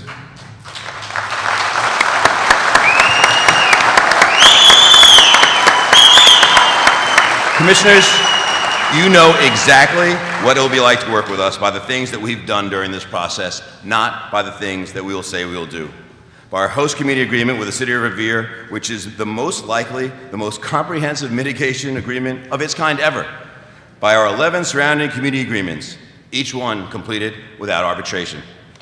By our agreements with the numerous organizations you heard Gary tell you about, and by the respect we've shown for this law and your task in this process over the last 4 years. Mohegan Sun, Massachusetts has been created specially for Revere. It's a one-of-a-kind destination, created with knowledge of the market by a team of internationally celebrated experts to integrate the area and complement our surroundings. And very important, for you and the Commonwealth, Mohegan Sun, Massachusetts comes with customers. Lots of customers. From the Commonwealth, New England, from the nation, from the world. And lastly, we bring a sense of teamwork and commitment that is unprecedented and unwavering. And our team extends beyond Mohegan Brigade, KPF, New England Development, and Fenard. Our team includes the 360 local businesses that are already signed up to participate in our Momentum program, the dozens of unions we already have agreements with, Mayor Rizzo and the great citizens of Revere, and all the surrounding communities and organizations. Yes, Mohegan brings a tremendous amount to the table.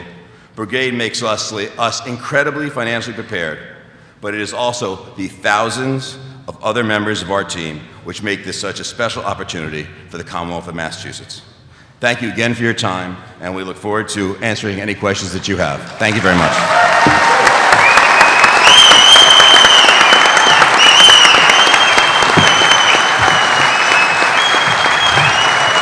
All right. Thank you, Chairman Brown. Thank you, members of the team, for that presentation. Are there any questions from the commissioners? I Mr. have Stevens. one clarification question, if I can go back to slide number 15 of your presentation. It deals with your the momentum partnerships, and you have the figure 50 million, and I know that also, as you've explained, is the money that you plan to spend locally on, I'm assuming, goods and services. And I'm just wondering if you can clarify that slide for me, what it represents. Sure. This slide, it represents graphically, of course, the businesses and the communities that we've reached out to and sat down with and really forged some signed agreements with all of them. The $50 million represents a calculation, quite frankly, based on an estimated reinvestment in our rewards program that would be earned by our customers, who would then have that money to spend as a part of their rewards in the community, at our facility, and any of our partnerships that we should sign up. Does that clarify that? It does. Thank you very much.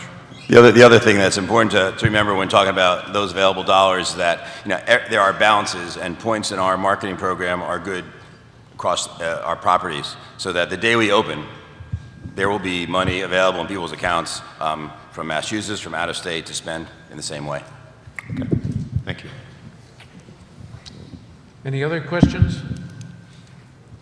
I should note that before we gathered here tonight, we asked you to answer questions in writing. You did answer those questions.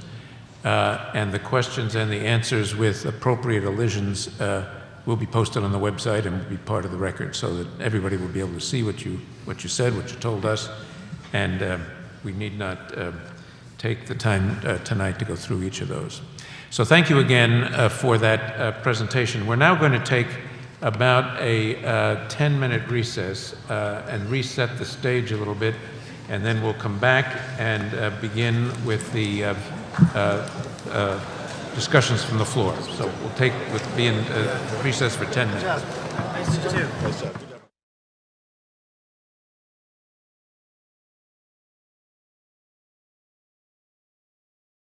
All right, ladies and gentlemen. Going to your house. Ladies and gentlemen. Forget about it, Danny. I'd like to get us back. You haven't lost any hair, though. Back in order, please. Hi, honey. I see you.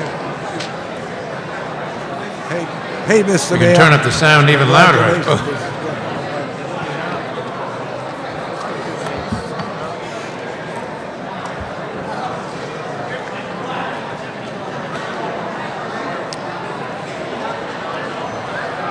All right, would you take your seats, please, ladies and gentlemen, so that we can begin to listen to the people who came to talk. All right, as I said, we're ready to go, and we have a list of people who have signed up before the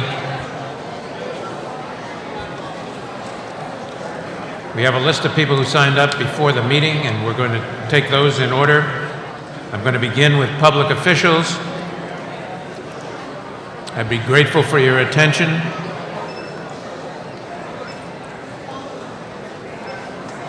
And I would call first of all on Representative Rosalie Vincent. Is Representative Vincent here?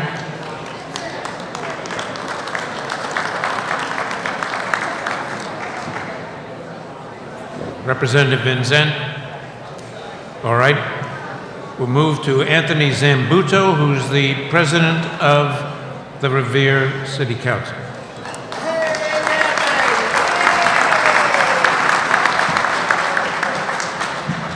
Now, I thank you very much for this opportunity to address the commission again, and I'm going to try not to be redundant.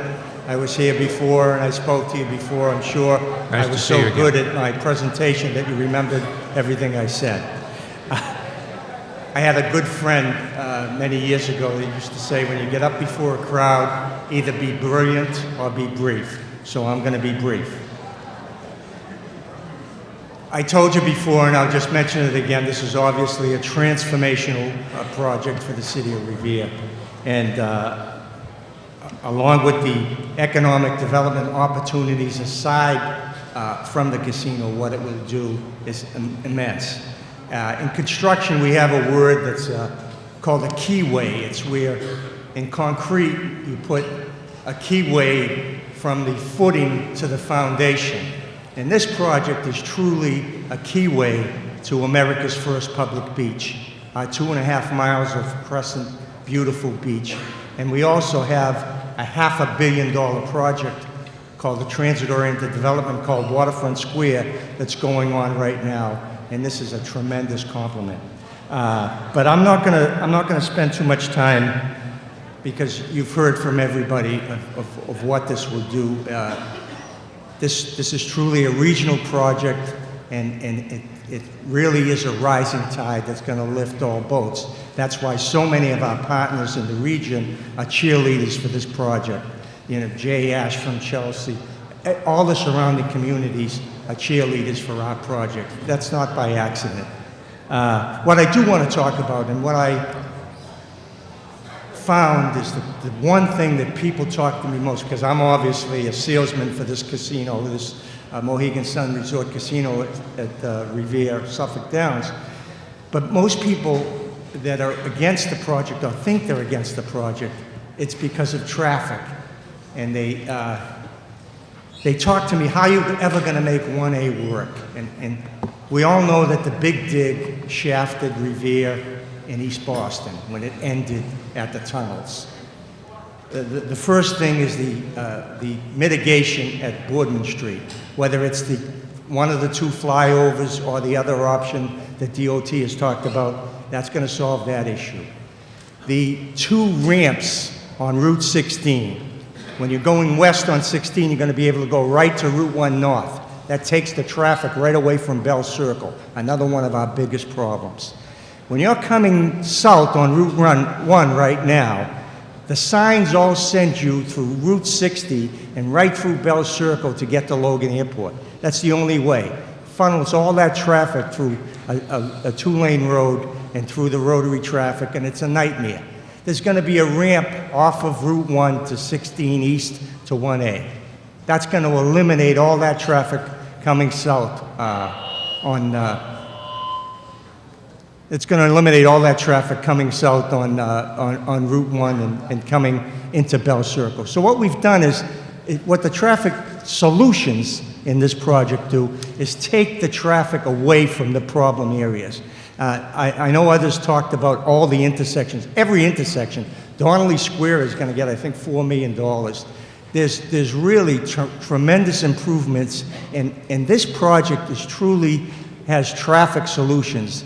And I've seen the other project, and I said I wouldn't get up here and I wouldn't bash the other project, but I don't see any solutions to that situation over there. We have the best project, and we have a way to solve existing traffic issues and make the whole region a better place. I thank you very much for your time. Thank you.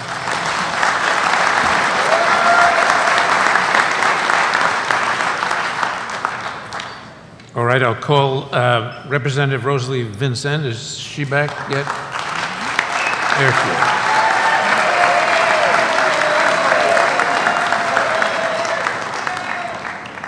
Good evening.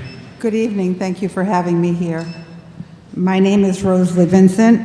I'm a lifelong Revere resident and the state representative from the 16th Suffolk District. The testimony I give today, I give not only as a legislator, but as a mother and a grandmother.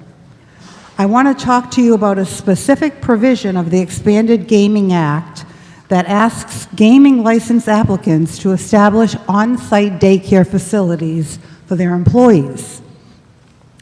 The daycare provision is very important to the aspect of the casino legislation. According to an article in Business Week, on-site childcare improves employee morale, reduces turnover and absenteeism. It increases productivity. In an age where oftentimes both parents are working or single parents struggle to find adequate care for their children while at work, it makes sense for an employer to offer on-site daycare. As a working mother myself, I know firsthand the difficulty of finding quality daycare, and I know the peace of mind that having quality daycare, keeping your children in a safe environment when I was at work is paramount. As a state representative, I know that this provision was very important to my predecessor, Representative Kathy Ann Reinstein, and to other women legislators when they were crafting the gaming bill. They wanted to ensure that the employees of these gaming facilities had access to quality daycare so their children would be in secure hands during their shifts. As Representative Reinstein's chief of staff at the time, I worked on this provision. Knowing how much this provision meant to the women legislators, I am extremely proud that Mohegan Sun has embraced this important concept and intends to implement it in its entirety, should they be fortunate enough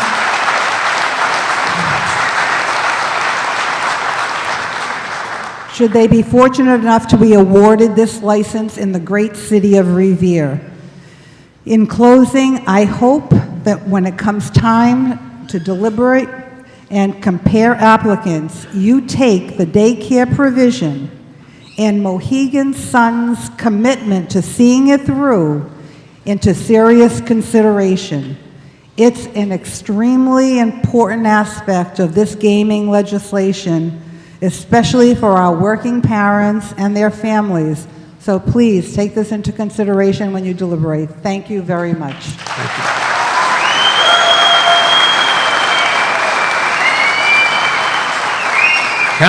Councilor Arthur Guanasso.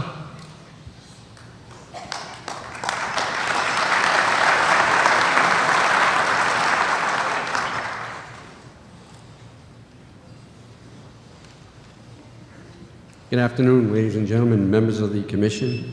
Mr. Chairman, before I read my prepared text, I'd like to just offer out the comment that I come before you this evening with the capacity of serving the city of Revere. I'm in my 27th year as a city councilor.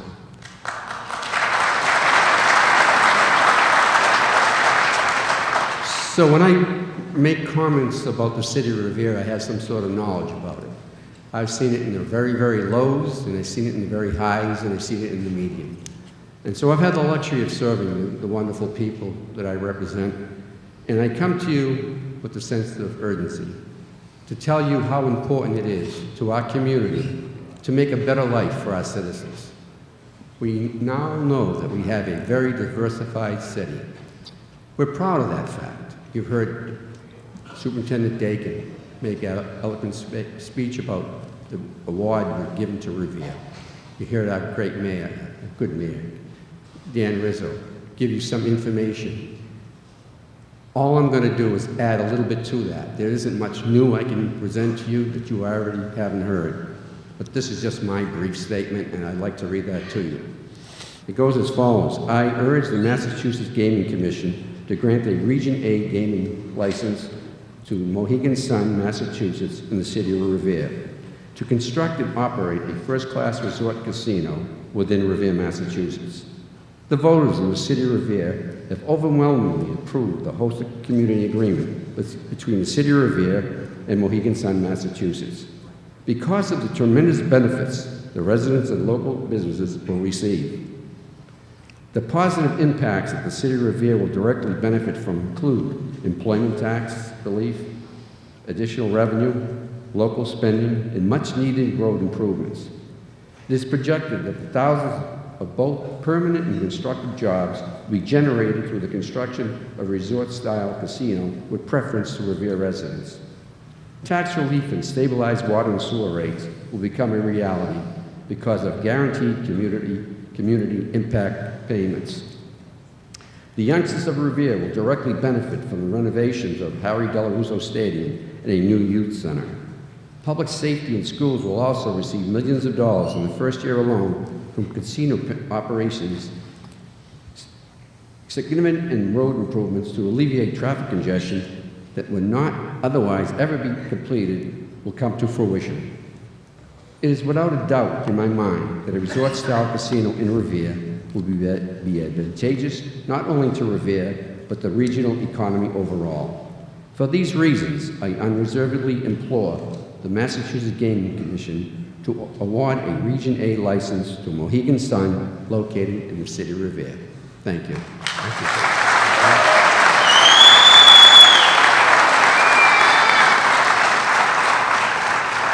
Councilor Ira Nowoselski.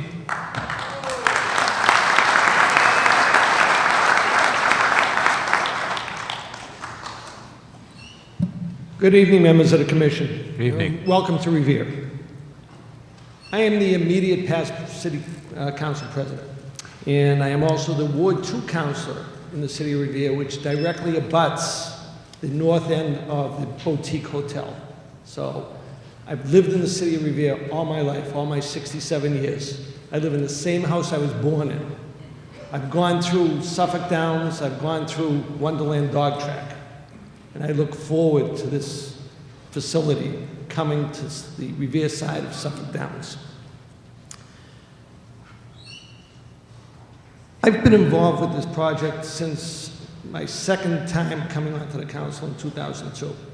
I have 15 years on the council. And I tried to figure out the other night, between all our councilors that are on the council right now, we have approximately 125 years of service to the city of Revere. And we put our time into it. Do we get paid? Yes, we do get paid. But we do it because we love it. Here I am, 67 years old, living here constantly.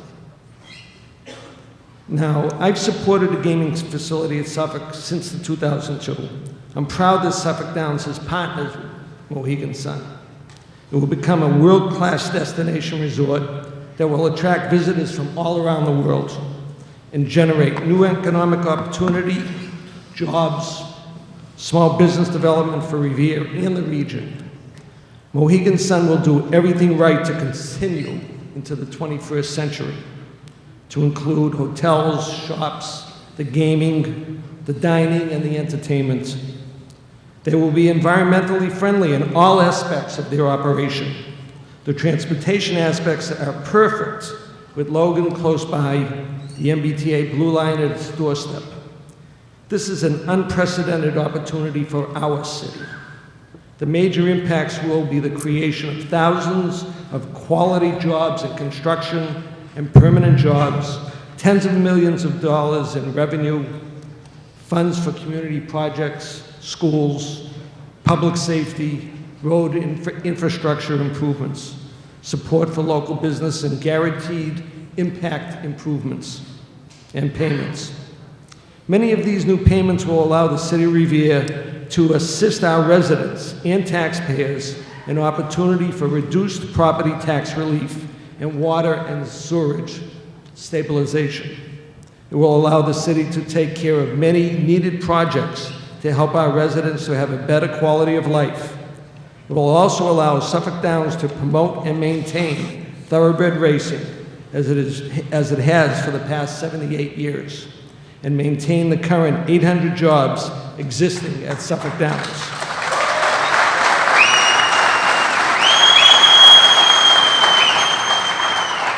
We don't want only to gain jobs, we also want to maintain jobs. Suffolk Downs has been a good neighbor for many years, and we expect Mohegan Sun to be a good neighbor for many years to come with your assistance. I consider Mohegan Sun, their proposal, far superior of any proposal you have before you. Together with Suffolk Downs as our hometown team, we hope to be excited to deliver the mass gaming industry's signature project, Mohegan Sun, Massachusetts. Please take all this information into consideration to allow Mohegan Sun, Mass. To be the choice for the casino gaming license in Region A. Thank you.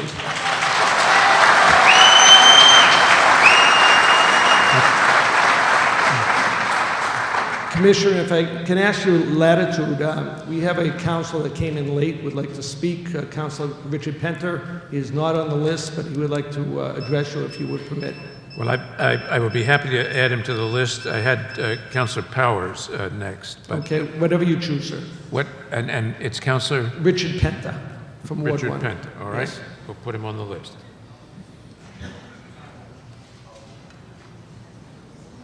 Councilor John Powers.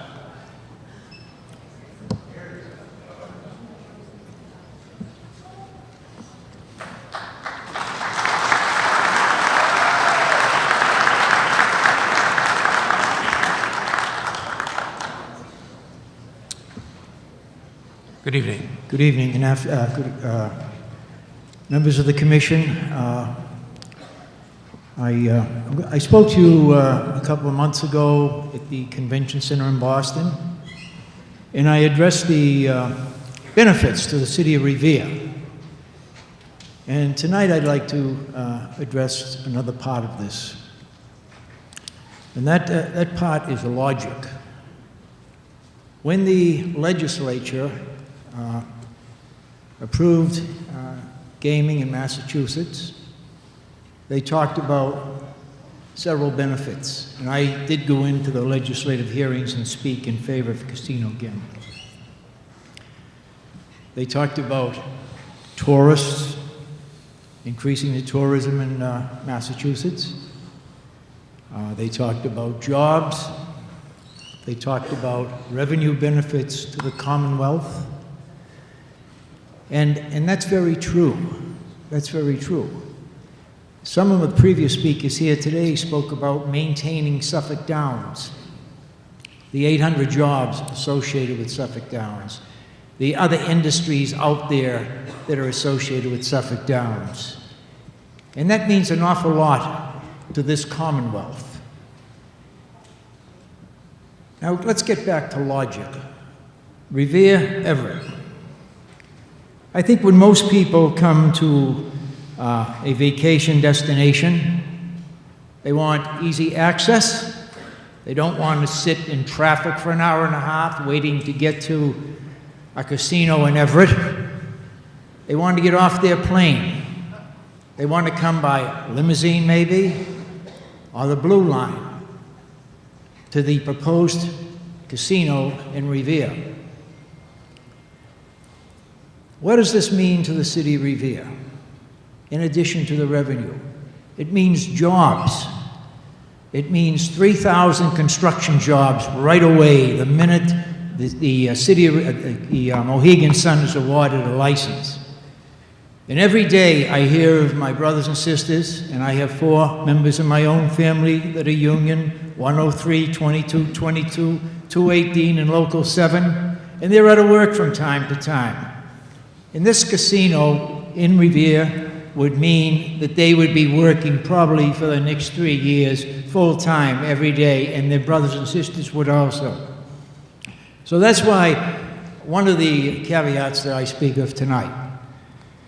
I think the other thing is, again, access.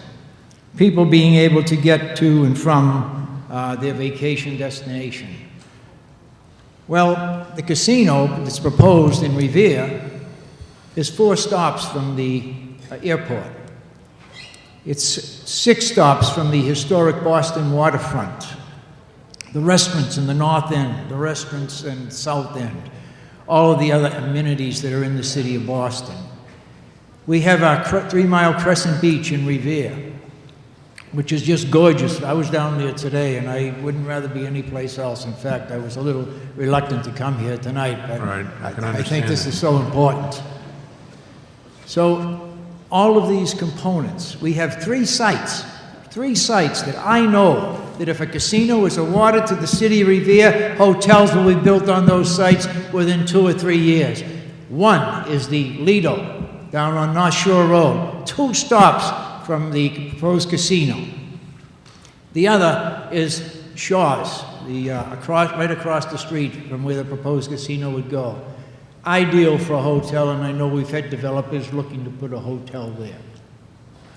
The other one is a trailer park, which I think all of us would like to see go, and that's within walking distance of the casino. So I ask you to take into consideration one thing this evening when you leave here. All right, Counselor, could you sum Just up, briefly, please? we're all familiar with Walt Disney World, okay? Right. It's a very successful business. Walt Disney was a very bright man. Right. One thing he did was make his theme parks and his hotel accessible by putting that monorail in there. We have a monorail in the city of Revere. It's called the Blue Line, and it's far more accessible than automobile traffic going back and forth to the city of Everett. Thank you very much. So Thank I you very urge you, and I thank you for your time to Thank you. support the casino in Revere. Thank you. Thank you, Councilor Powers. All right, Councilor Richard Penta, please. Thank you, thank you, Your Honor, Commissioner. And I appreciate you letting me speak, even though I didn't sign in. I thought that elected officials didn't have to. That was my fault. But just a little history about what Councilor Nosowski said.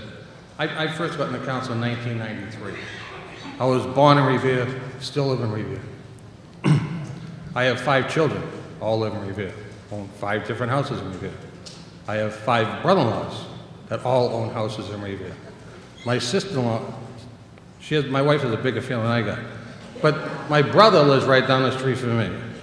The reason I'm saying that, if I thought that anything negative outweighed the positives in this, I would not have been for this. But the positives, and I think the reason we're here, and Commissioner, you said it before we even started, that what is the difference? You people have a choice to make. You want to hear what the difference is for Revere opposed to Everett.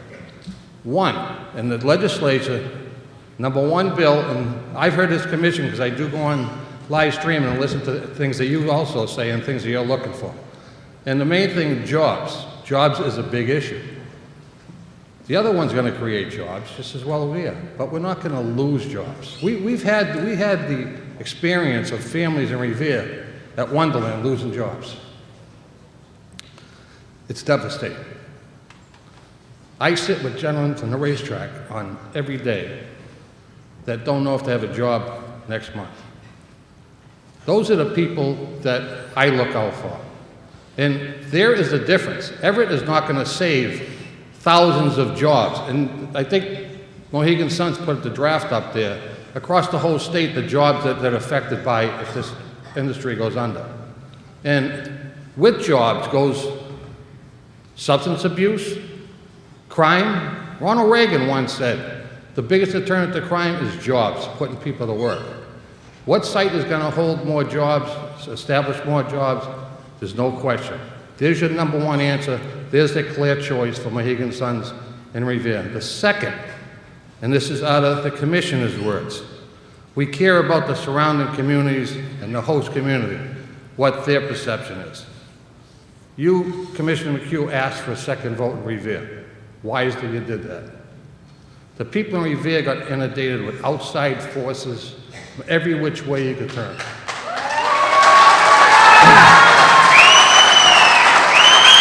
Those were nothing but scare-tastic and everything else, so someone else could get it and we wouldn't. But you know something? They came out overwhelmingly. 2/3 vote. My precinct, Ward 1, the only one in the whole state, or anywhere gambling was brought, that the sitting ward, the community, voted the highest ever. Most of it usually where they put it, it's not. In my ward, they voted overwhelmingly for it, the highest in Revere, where it sits. I can walk down to the track from my house. That's how close I am. I can throw probably 2 rocks and be in the track. The other thing is, I'm going to give another clear choice, transportation. You all say it. It's got to be a master plan of transportation. Everybody can't bring their cars. I work at Logan Airport for 20 years in the transportation business. Logan Airport probably has the best plans to move people. They moved 30 million people in and out of Logan Airport this year. They broke records. And only 11% take their car there. They have the Silver Line that's free from South Boston. You can hop on the Blue Line, be at Mohegan Suns, for no cost on the Silver Line. They have a cab you can hop in. You're there in 4 to 5 minutes. If you wanted to take the train from the airport, it's 3 stops. You're there within 3.5 minutes. You could take Mohegan Suns, leave there, leave the front door, hop on the train and go to Revere Beach, the first national beach in the country. It has overwhelmingly choices that are so clear from Everett. You talk about traffic. You want to be sitting in a traffic jam, go to Everett. Okay. Because every car that has to go past Suffolk Downs has to get to Everett, and they have to go by Suffolk Downs. All right, thank you very much, I Councilor. appreciate that. One other thing I would like... Thank you very much, Well, Councilor. just keep this in Thank mind. you. One point, I'm Thank you. done. 10 seconds. Mohegan Suns is shovel-ready. We don't know if Everett's going to take 10 to 15 years to build. Thank And you it's very jobs much. now, not jobs later. Thank you, Councilor. Thank you.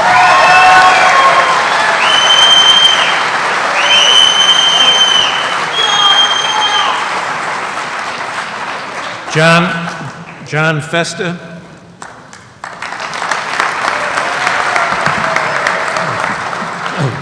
Thank you, Commissioner McHugh and members of the Gaming Commission. My name is John Fester, and I'm Director of Economic Development in the City of Revere. And I'm here today to testify on how important this project at Suffolk Downs, where Mohegan Sun is, to the City of Revere from an economic development perspective. Mr. Chairman and members of the Commission, I was born and raised in the City of Revere. My entire family lives in Revere, and I believe in this city.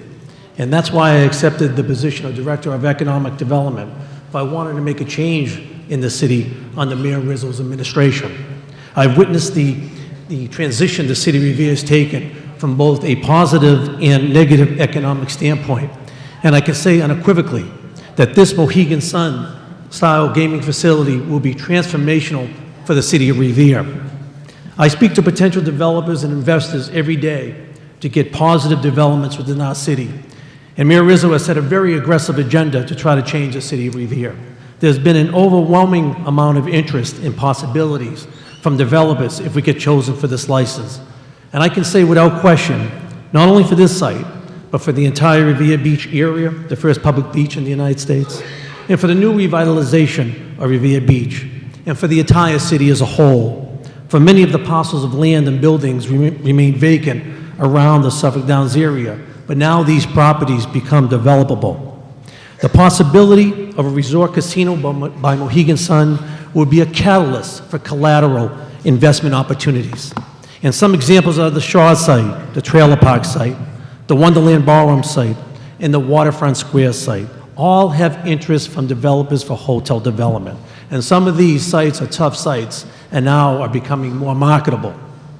For the number of calls that I receive range from 10 to 20 calls per week from developers interested in hotel development, commercial development, and residential development because of the possibility of the resort-style gaming facility. Revere will become again, as it was in the 20s, a resort destination that will benefit the city with much-needed economic development all across the city, but more importantly, it would help the hard-working people in the City of Revere. Mr. Chairman, members of the Commission, this project is a regional development and will help the people in all the surrounding communities. For as you look at the Mohegan Sun project, it clearly is the best site from Region A from a traffic, infrastructure, and host community perspective. But as I stated, this is not about Revere.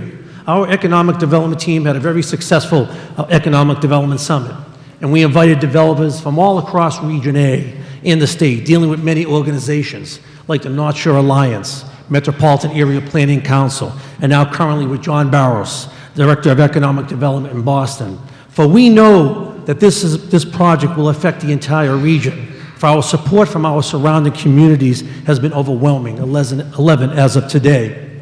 So I stand before you and I respectfully ask your honorable board to look at the Mohegan Sun Suffolk Downs site and compare all the criteria, because there is a clear choice from jobs, development, accessibility, and more importantly, the hardworking people at Suffolk Downs, the hardworking people at Suffolk Downs, and the people of the city of Revere to choose the best site in Region A for Mohegan Sun Revere project. Thank you for listening to me.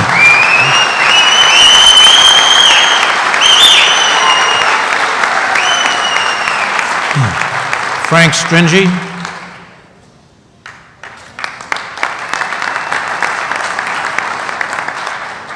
Good evening. My name is Frank Stringy, and I am the city planner for the city of Revere. I have worked in that capacity for 35 years. So I have many years of experience working on transportation solutions in the city of Revere and within the region that have involved Mass DOT, Central Transportation Planning Staff, and the MBTA. So I want to address the Commission on what I define transportation as. And transportation is mobility. It's the ability to move people in and out of the Mohegan Sun Casino site in Revere and throughout the region. Quite frankly, and it's been said earlier this evening, this site's geographic location and characteristics allows for many modes of mobility to and from the site for both patrons and employees, including walking, bicycling, rapid transit, buses, and shuttles. For example, the proposed casino site in Revere is conducive to walking and bicycling as a result of its unique connection to pedestrian routes along Revere Beach Parkway, Winthrop Ave, and Revere Beach Boulevard, which connect to major bus routes and public transit throughout the region. Bicycle connections to the site will also be realized as a result of making Bennington Street, Winthrop Ave, and Revere Beach Boulevard accessible to bicycles, linking these roadways to both the casino and Revere Beach and providing connections to the Bike to the Sea Rail Trail, which is currently under construction and links the cities of Malden, Saugus, and Lynn. Let's talk about rapid transit, and it's been talked about earlier. The Beachmont train station on the Blue Line is just steps away from the Mohegan Sun East entrance. The Beachmont T station is just 4 stops from Logan International Airport and can get you to Boston within minutes. Every 6 minutes, a train pulls in and out of Beachmont train station. Every 6 minutes. With the frequency of stops every 6 minutes, that translates into tens of thousands of people that have the ability on a daily basis to access this site by public transportation. There is no other site in the Commonwealth that has that ability. While on the subject of public transportation, talk about MBTA's extensive network of bus routes that provide direct access to the site. There will be 2 bus stops right outside the east entrance of the casino on Winthrop Avenue, as well as 2 stops right outside the main entrance on Revere Beach Parkway. These bus routes provide public transportation routes that connect this site with the cities of Chelsea, Winthrop, Boston, Malden, and Lynn. Now, our transportation game plan from day one was to ensure that this resort casino has no adverse impact on local traffic. This is being accomplished by not only providing reliance on different modes of mobility, but by also providing substantial improvements to the regional highway connections to the site. These improvements have been highlighted within the city's host community agreement and involve improving the Route 1A corridor and providing key connections to Route 1 north and south and Route 16, as well as upgrading 10 critical intersections along Route 16, Route 60, and Revere Beach Parkway. Secondly, I want to talk a little bit about the sewer and water infrastructure system that will service the casino. The city of Revere has invested over $40 million over the past 5 years in its sanitary sewer system and over $3 million over the past 2 years in the water distribution system. These improvements have positioned the city very well to support a development of this scale. In addition, Mohegan Sun and the city of Revere have an agreement that will result in the rehabilitation of over 2,000 linear feet of 20-inch sewer main and construction of a new high-level relief sewer that will run parallel to and will be hydraulically connected to the city's existing 20-inch sewer.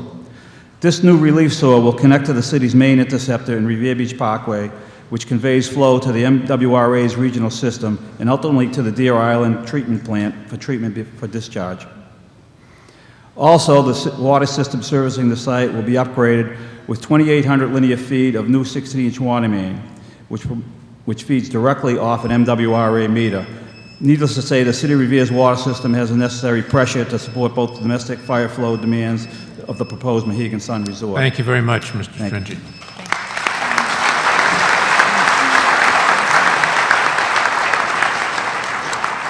Chief Gene Doherty.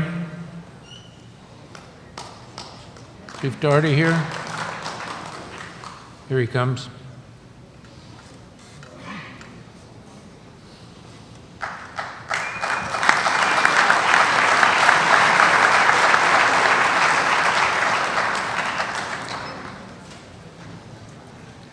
Good evening, Commissioners. Good evening, Chief.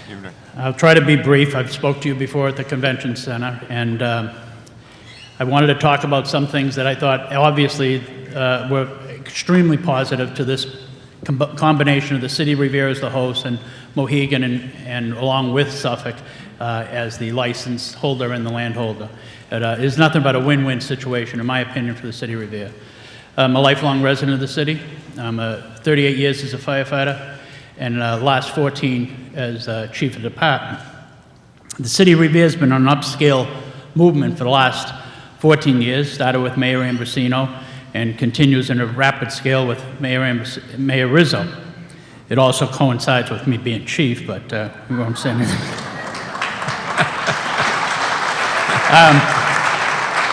But the city has invested in its infrastructure, water and sewer, public safety. We've built 2 fire stations, new police headquarters. So the commitment to the city before this had come on was there, so that we're going to continue with the mitigation agreement that the fire department, at least on our end, the commitment that the city has made to us, we'll be able to hire additional personnel, have additional equipment, so that any impact that the casino might have for services from the fire department, we'll be able to have plenty of personnel and plenty of equipment to serve the rest of the city in spite of the casino. So again, another win-win situation. We have the master traffic plan. I won't go into it. You have it before you, but it is nothing but good for the city. Everything that they have put forth is going to enhance the traffic flow for the city, and even right down to the Opticom emitters that will be in all the public safety vehicles and all the intersections that will afford us the ability to go in a rapid response to any roadway that may be blocked and continue our access to an emergency. We had, myself and the police chief, talked at length with the public safety officials for Mohegan in Connecticut and Pennsylvania. We got their data, we looked at it, and we actually, the best part was speaking to the public safety officials, particularly down in Mohegan and Connecticut, was that when we asked them what they did when they needed to upgrade, or they needed specifically to enhance more public safety within the facility, they said without a doubt there was never a point where they were turned down if they were asked for additional employees or they needed services that would enhance the public safety. The tribal council never turned them down, and to me that shows Mohegan's commitment to public safety and to what is needed, and not looking at the bottom line or what it's going to cost, but there was more adjusted to what the public needs. As you're aware, we had a fire down in Suffolk at the end of April, and it could have been a devastating event. We were able to contain the fire to the dining area and the rec hall. We saved all those historic barns. And I say it is in jest, but it was a critical thing at that time.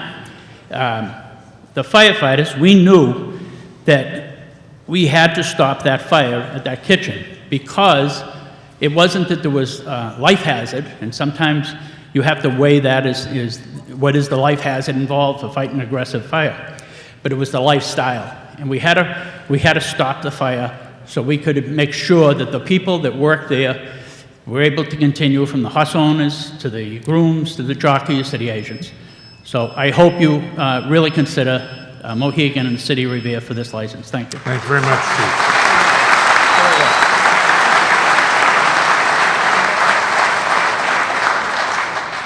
Commissioner, just while you'll be calling up your next person to testify. This is the first real opportunity that I have had to publicly thank our chief for the great job that he and the department did to fight that fire down in Suffolk Downs. And so, I just want to...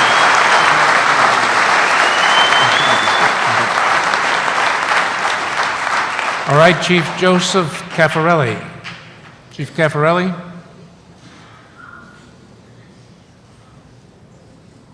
All right. We'll move to the town of Winthrop now. James McKenna.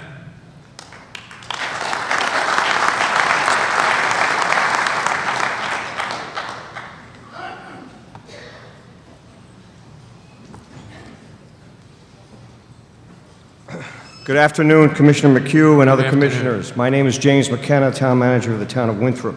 Thank you for this opportunity.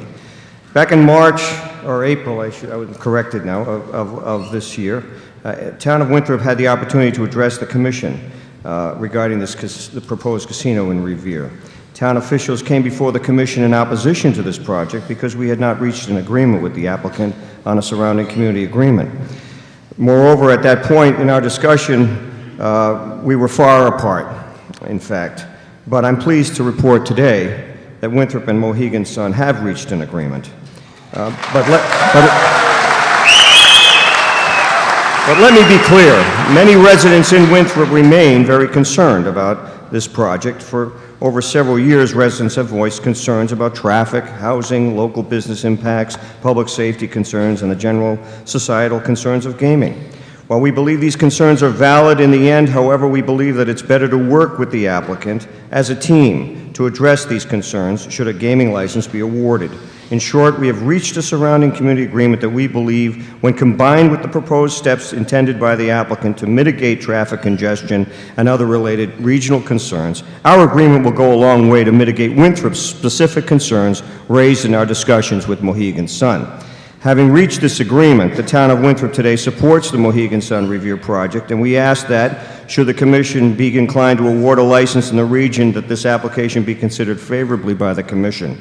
We offer this support in large part because we believe that when looked at under the most favorable light, the Mohegan Revere project does more to advance the region economically. The project proposes more extensive and directed traffic solutions for the region than its opposite project, and will be a strong source for jobs and economic value for the Route 1A and Routes 1 and 16 corridors.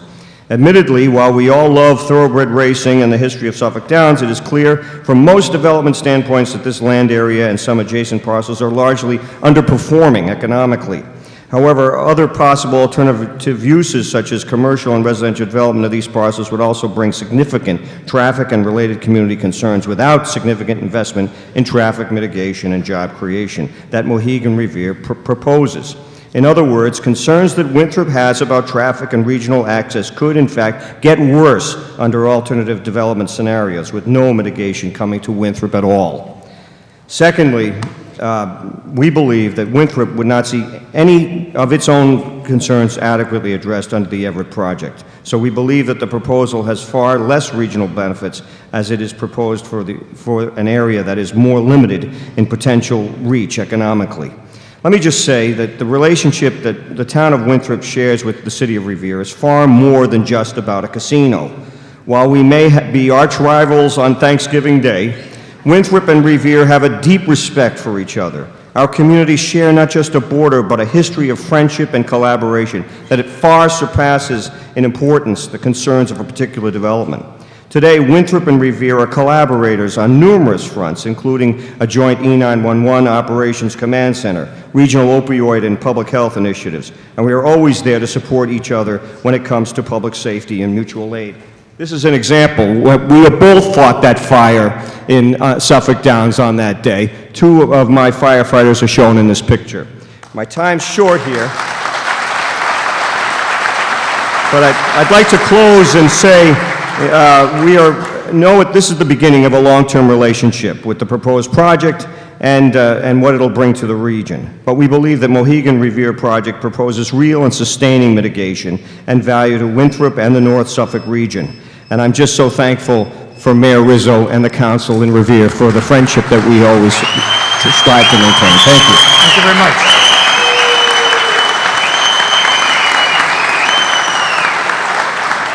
All right, Chief Terrence Delahanty. Chief Delahanty here.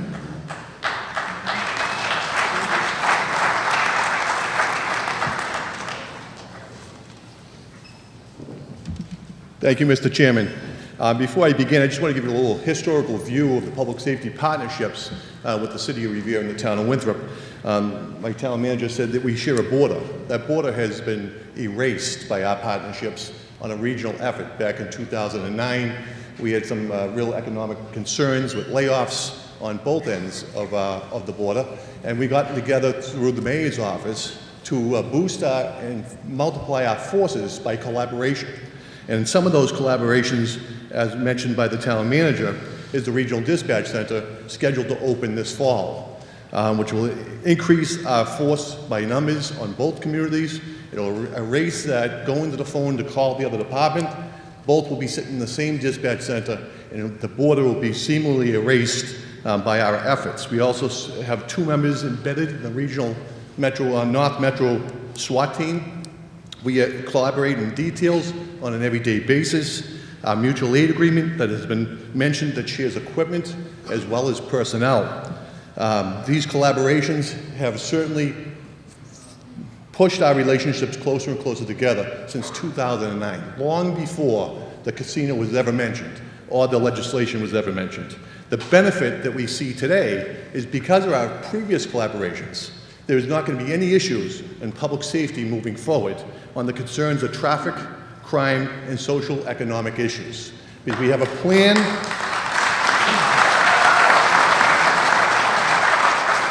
Because we have already developed a deployment plan and strategies to address those issues. And we'd like to thank Mohegan Sun for their effort and contribution to addressing those issues, because those traffic, crime, and social economic issues that we were worried about in 2009, certainly we were worried about when the casino was coming to Suffolk Downs. And those have all been erased through the mitigation package. They've addressed it, and we feel strong enough to say, what we need from Revere, we will get. And what Revere needs, Revere will get from Winthrop.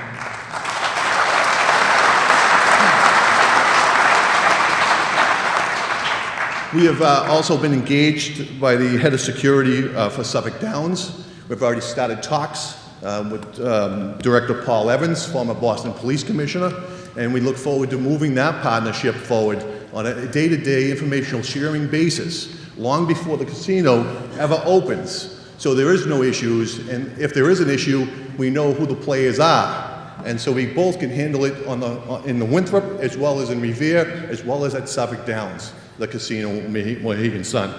What concerns me the most now is not the casino coming, but the casino not coming to Suffolk Downs. What goes in its place? A large development, bringing undesirable people, that there is no legislation or mandate to mitigate the damages of the same issues of traffic, crime, and social economic factors.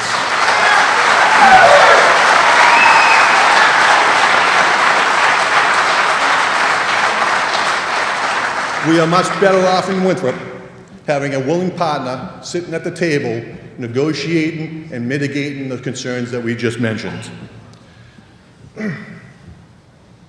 We speak with one voice.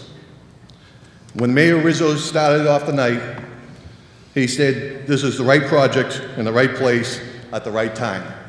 And the Winthrop public safety officials and the town government share those sentiments and share those words. And we speak with one voice tonight. Thank you.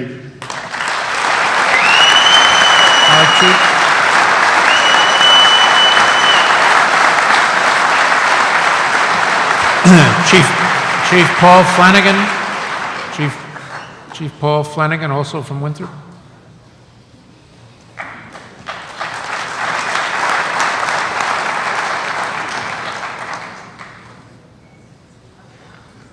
Mr. Chairman, I come before you tonight as the fire chief of the smallest town of any impacted community.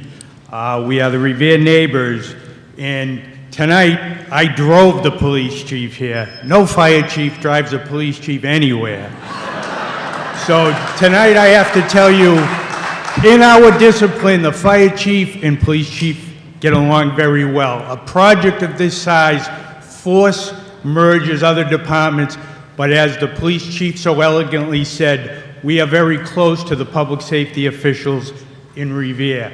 Under Mayor Ambrosino, we started the talks, which is unheard of a regional dispatch. It has been seamless. We're in that beautiful police facility that they built on the Parkway, and we're very near opening that facility. My biggest concerns, my family has been, as of this May, put 150 years of service in the Winthrop Fire Department, so public safety is a passion in the town of Winthrop for my family. Working with Chief Doherty and listening to him talk 3 or 4 times a week at meetings is difficult, but I talk to him 3 or 4 times a week prior to the casino ever coming.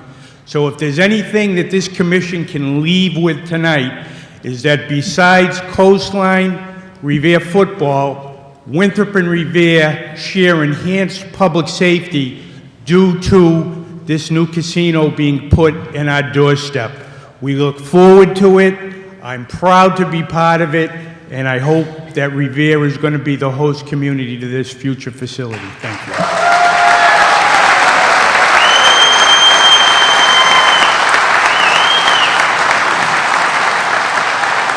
All right, the next person on my list is Morris. Morris?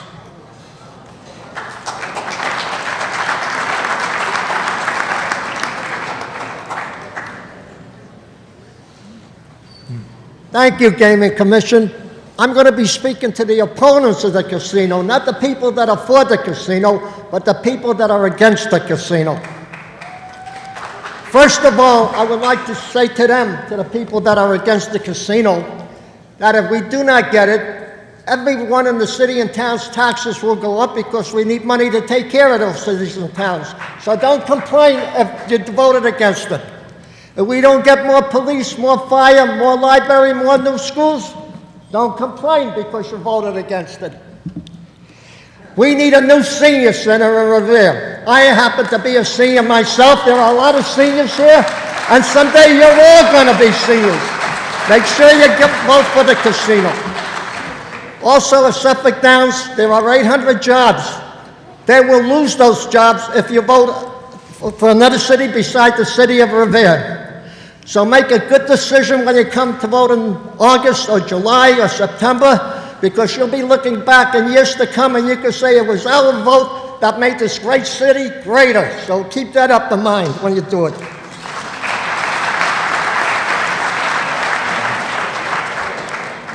Also, I would like to thank the people that work in Revere, because we have a lot of veterans that work at Suffolk Downs, and they come first. So Mohegan Sun, they do not give us lip service, they give us community service, and that's the people that you should be voting for. Thank you. And before I close, I know he's not here, but Mr. Crosby came to Suffolk Downs, and it was a pleasure to have him there because he saw firsthand what the people of Revere can do, what the jobs were at Suffolk Downs. And it was no different for him to come to Suffolk Downs than it would be for the baseball commissioner to come to a Red Sox-Yankee game and sit down with the Red Sox or the Yankees. Okay? And I hope when you vote in August or September, you will again make the right decision. And I want to thank my mayor right here, Rizzo, for doing everything for the city of Revere. Thank you, Mayor. And I would like to close by one thing. People don't realize that, but we have Revere TV 8, and let me tell you, they do a lot for the community, bringing the things to the casino. So Revere TV, thank you. And thank you all. Thank you.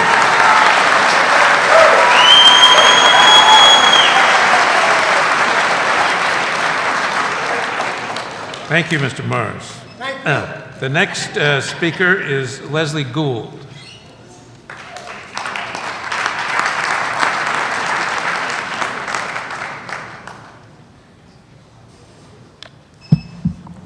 Good evening.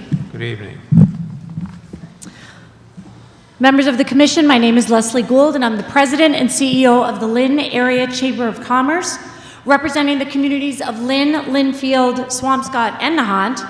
4 years ago, when the thought of a casino was coming to Suffolk Downs was just that, a thought, we immediately connected with Chip Tuttle and his team to discuss how the LACC can foster and help build a strong partnership for this potential endeavor.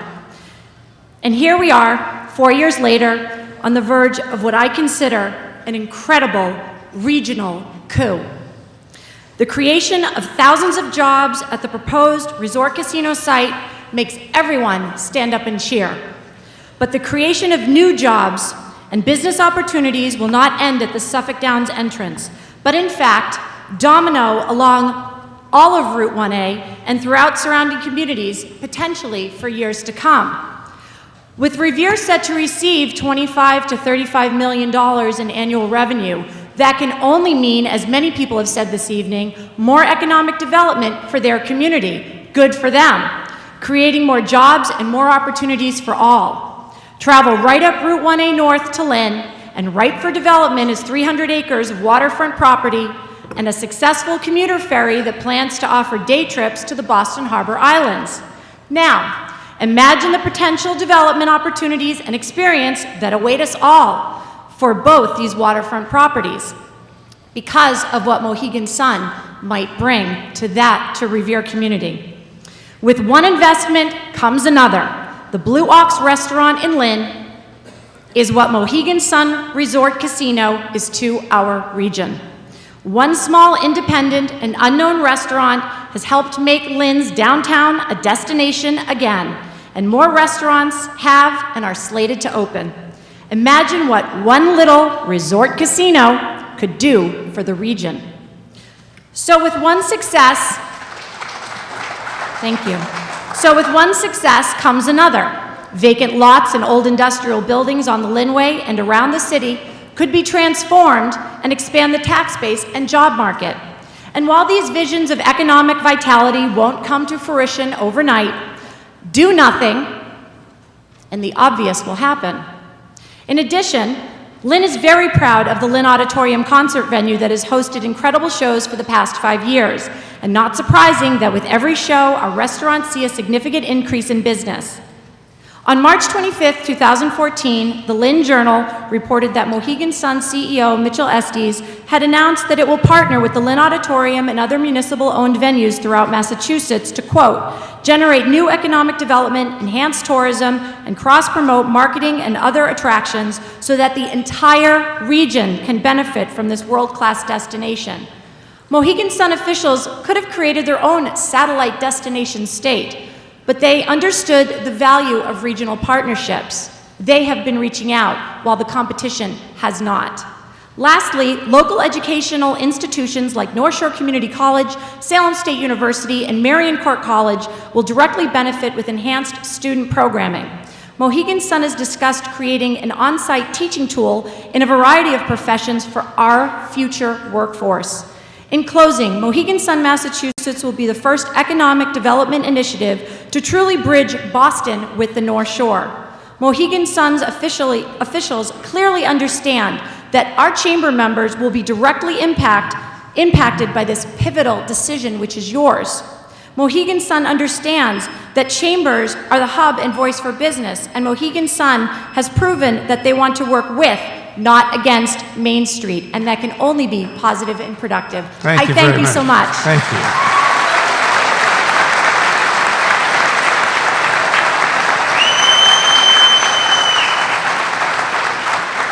All right, now what I'm going to do as we move forward with this is call two people now. And I will ask the first one to speak and the second person to come down and sit in the chair. We'll call the on-deck chair there. And then each time I call somebody, it'll be to sit in the on-deck chair, and that way we can proceed without the time it sometimes takes to get down here. So I'm going to ask William Lagorio to come to the podium, and I'm going to ask Kerry Abrams to come to the on-deck circle.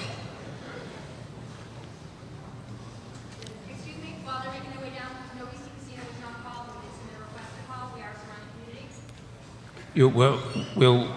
We'll get to you when we get to the, you're here Matt Cameron is here, some others are here. We'll get to that. You're on the list.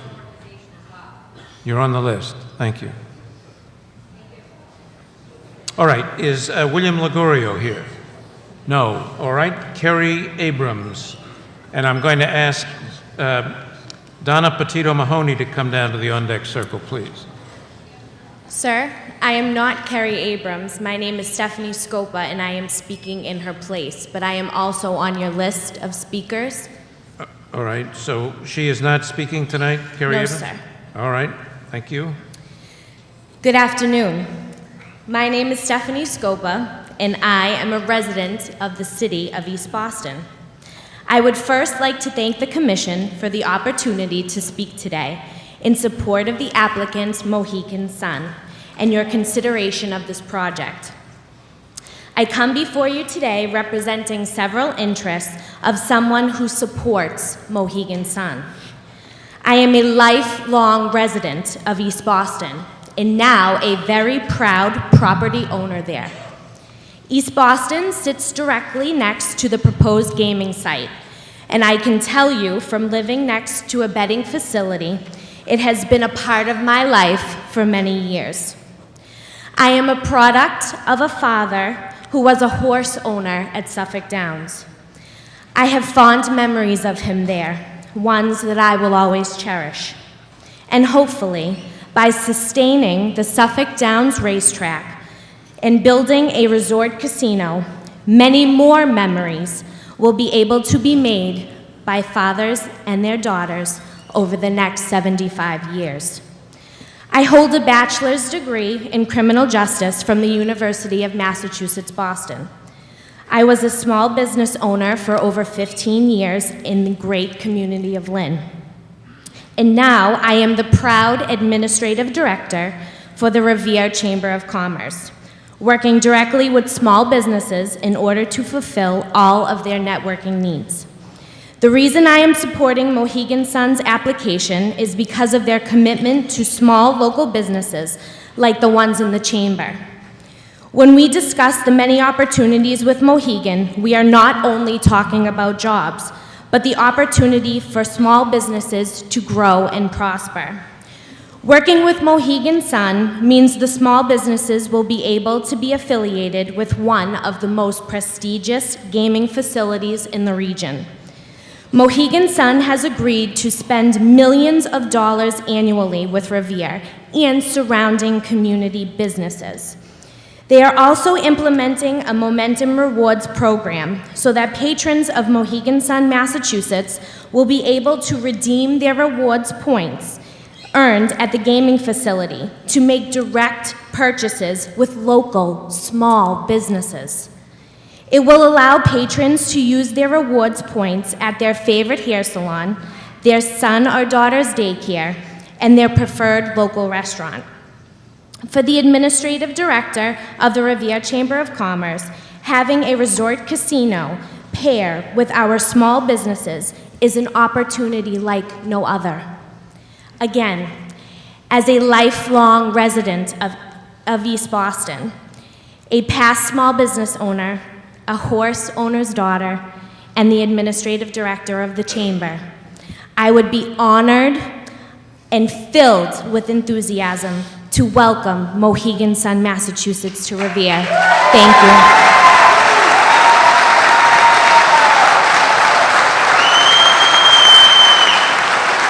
All right, Donna Petito Mahoney to the podium, please, and John Laughlin is the next speaker to the on-deck circle, please. John Laughlin. Ms. Petito Mahoney.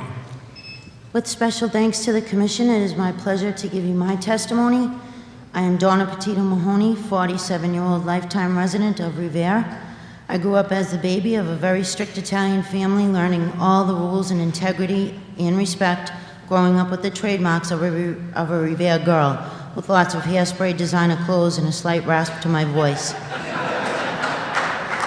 Spoiled with outings to the landmarks of Revere, Suffolk Downs, and Revere Beach, nothing was better than growing up in Revere.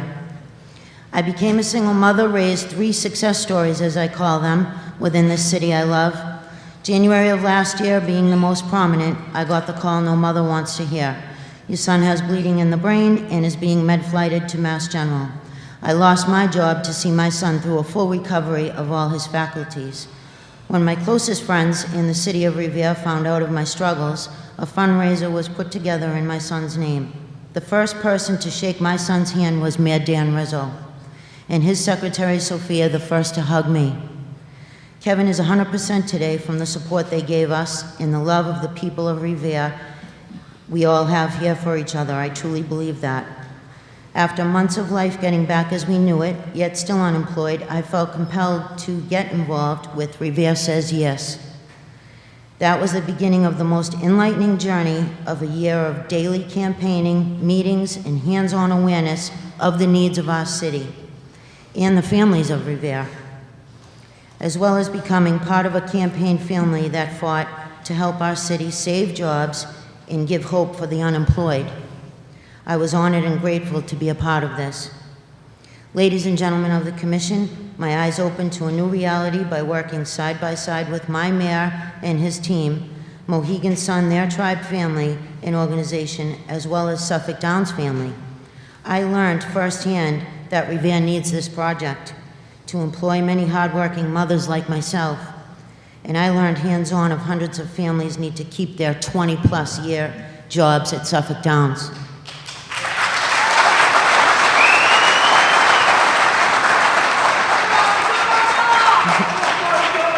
This project will provide endless opportunity for the people, the betterment of our surroundings, for our children and our grandchildren. I live in Revere, the destination, the place you want to be, and I eagerly welcome Mohegan Sun.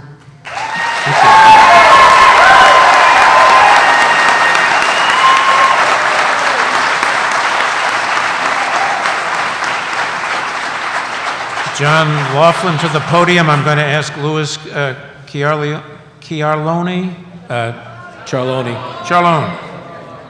to come to the on-deck circle, please. Mr. Laughlin. I will be speaking instead of John Laughlin. His testimony was going to be on behalf of International Union of Painters and Allied Trades. My name is Roger Brunel. I represent the men and women of the International Union of Painters and Allied Trades District Council 35 out of Boston. We've previously testified in support of Mohegan Sun's proposal and their application for their license. We also renew that support based on the amount of jobs created, number one, the amount of jobs saved, the training potential, and the commitment that they have made to the region. You asked earlier what would be the difference, why this proposal over Everett. Mohegan Sun has proven to us to be an honest and true partner by reaching out to us. I don't speak for all the building trades, I only speak for my own union, but we represent over 1,000 workers, 1,000+ workers in the surrounding communities. And by them reaching out to us first and having the negotiations with us to help them build this project proved to us that they were an honorable partner to come on board with. We renew our support because of all the aspects that I previously testified to, and we urge you to grant the license to Mohegan Sun. Thank you. Thank you very much.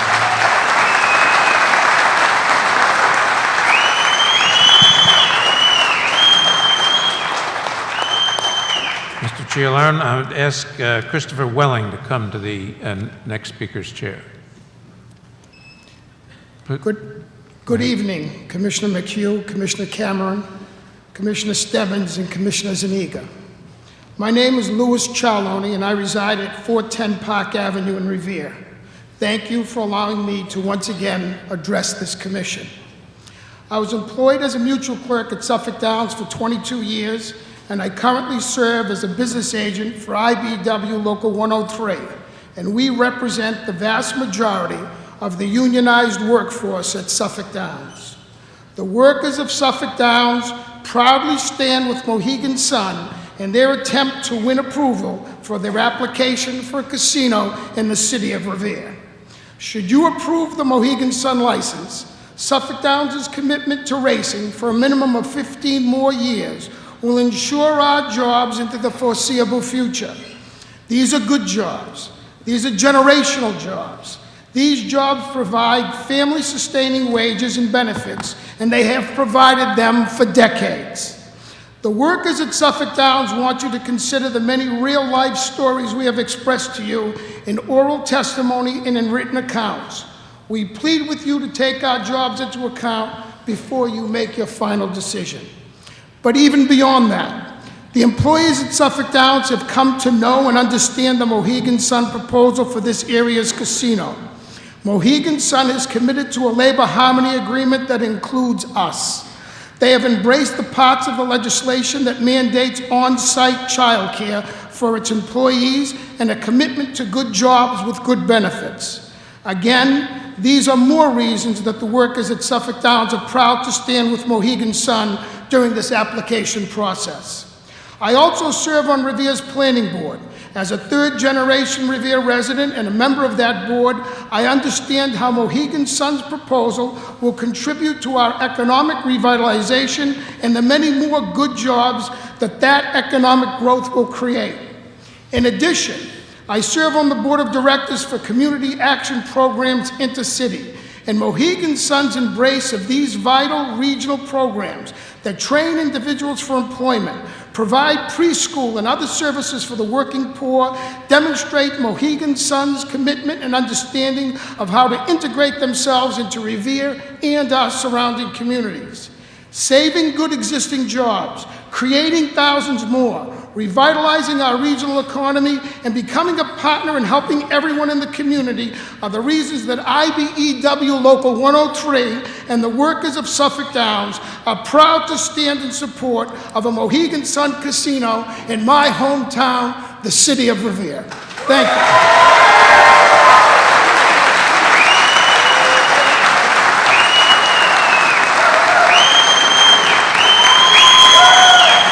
All right, thank you.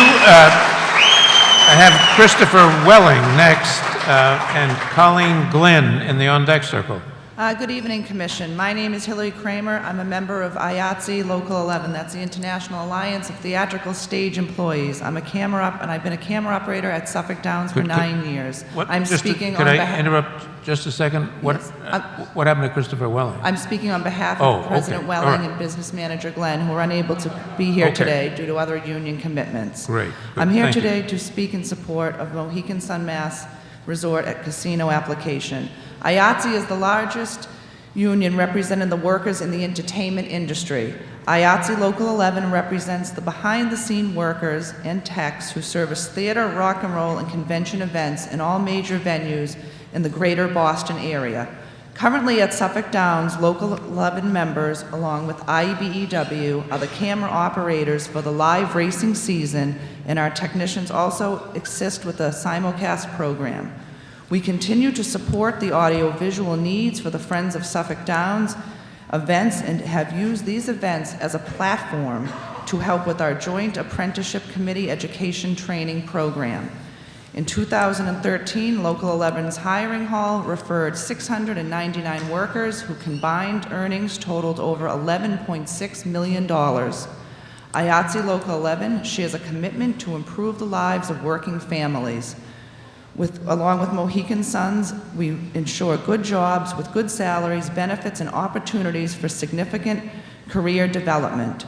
Our joint commitment is solidified by the labor harmony agreement Mohegan Sun has entered into, of which IATSE Local 11 expects over 100 full-time and part-time jobs with an annual gross projected wage earnings in excess of $2 million a year. On a personal note, my good-paying union job as a camera operator at Suffolk Downs has afforded me a profession I'm very proud of. I enjoy going to my job at Suffolk Downs and have always felt a part of the Suffolk Downs family. Preserving thoroughbred racing at Suffolk Downs not only saves my job, but the jobs of all the 800 members of my Suffolk Downs family. Mohegan Sun is the best choice for a Region A casino, and IATSE Local 11 urges your support for this application. Thank you for your time and consideration. Thank you.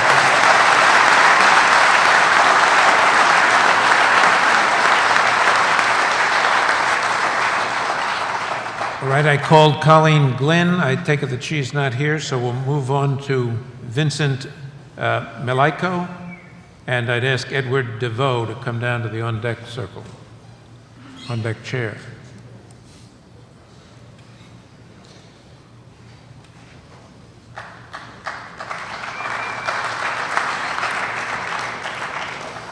Hello, my name is Vincent Maleko. I've lived and worked in Revere for 40 years. Working with Revere families as a social worker, school psychologist, and a director. Revere has had a long history as a host for gambling venues with Wonderland and Suffolk Downs. On one hand, when you look at these two proposals, we have Mohegan Sun and the Wingland Company with a very good site. On the other side, we have the Wynn proposal, a strictly Las Vegas proposal in an inaccessible location on a polluted site. Now, I have a different look at this as this is a great tourist location. You know, beyond the gambling. First of all, its location is just a short distance from the end of Route 90, which is the way that people from the south and the west would arrive. Route 1 North is just a short distance away. So this would reduce the amount or impact of the of vehicles coming into the city. Logan is just a short distance away. And the tunnels in Boston are very close. It would be so easy to run shuttles from Logan and the Boston hotels to and from the location. Boston, as we know, is the most European of American cities. Its beautiful brownstones remind many of Milan, or London, or Paris. Boston is a great restaurant city, and it has so many cultural and historical things that most gambling locations cannot offer. Cambridge also adds even more. Then we have to look at Logan, not just beyond Logan where we are, as the gateway to the North Shore. Now the North Shore offers so much. We have Salem, famous for, you know, the witch trials and all. It was a clipper port, the China trade, and the Peabody Museum. Then you have Marblehead, which is yachting and an old seaport, with Fort Sewell, where the Constitution was protected from the British squadron during the War of 1812. Then also, there's Rockport, an artist colony. And then there's, of course, Gloucester, which is a working seaport and a rich tourist spot. I mean, in all, this is such a great location because it enhances Boston as a tourist venue for conventions, such as the Democratic conventions, and just tourism in general. It's something that other spots, locations, just cannot offer. So I strongly would recommend that you consider the Revere site. I think it is truly the best site possible. Thank you for your attention. All right, Edward DeVoe, and I'd ask Kathleen Orlando to come down and sit in the ready chair. Good evening. Thank you all very much for allowing me to speak this night. My name is Edward DeVoe. I am also a third-generation resident in Revere. My family's been here since 1938, and over the past number of years, I've been actively involved in a number of community groups and activities. I live in Beachmont, the section of Revere, the section of the city that is most impacted by the casino, and I'm here to register my wholehearted support for the project. I firmly believe that my city and my neighborhood will gain an improved quality of life through the infrastructure improvements, the traffic improvements, and the city services improvements that will occur as a result of the mitigation agreement and the ancillary economic development that will occur throughout the city as a result of the casino. I believe that community support is one of the projects, for the project is one of the 5 factors that you all consider in evaluating the Region A proposals. I'd like to also talk about another factor for you to consider, and that is vision. Which project has the greatest overall vision? I would submit that the project proposed by Mohegan Sun and the City of Revere has the greatest vision, a vision that is inclusive, not exclusive. It is a vision of a mayor and a city that last November looked beyond what could have been and saw what could be. It has a vision of a team that disregarded a clock that was running out and against all odds came up with a plan that is, in a word, visionary. It has the vision of a plan that looks beyond the boundaries of the casino property and in much more effective manner cultivates the potential for economic development that will rise all boats, not only in Revere, but in the surrounding communities, and yes, even East Boston. It has the vision to address the traffic issues and concerns in the host community and the surrounding communities to a far greater degree than any other plan. It has the vision to not wait for a commission decision before it begins, including community leaders and residents in discussions to plan for and address community issues and ideas. A vision that will allow it to better meet community needs and move more quickly to develop and complete its project. And yes, it's a vision that saves and creates jobs. Revere is a city that has been slowly pulling itself up by the bootstraps. There was a time when people in our city would look at things as they were and say, why? We now look at things as they are and say, why not? The city school system has been recognized across the state and across the nation. It's been featured on a number of national programs touting its beauty and its potential. And most recently, it has been recognized at the National Conference of Mayors.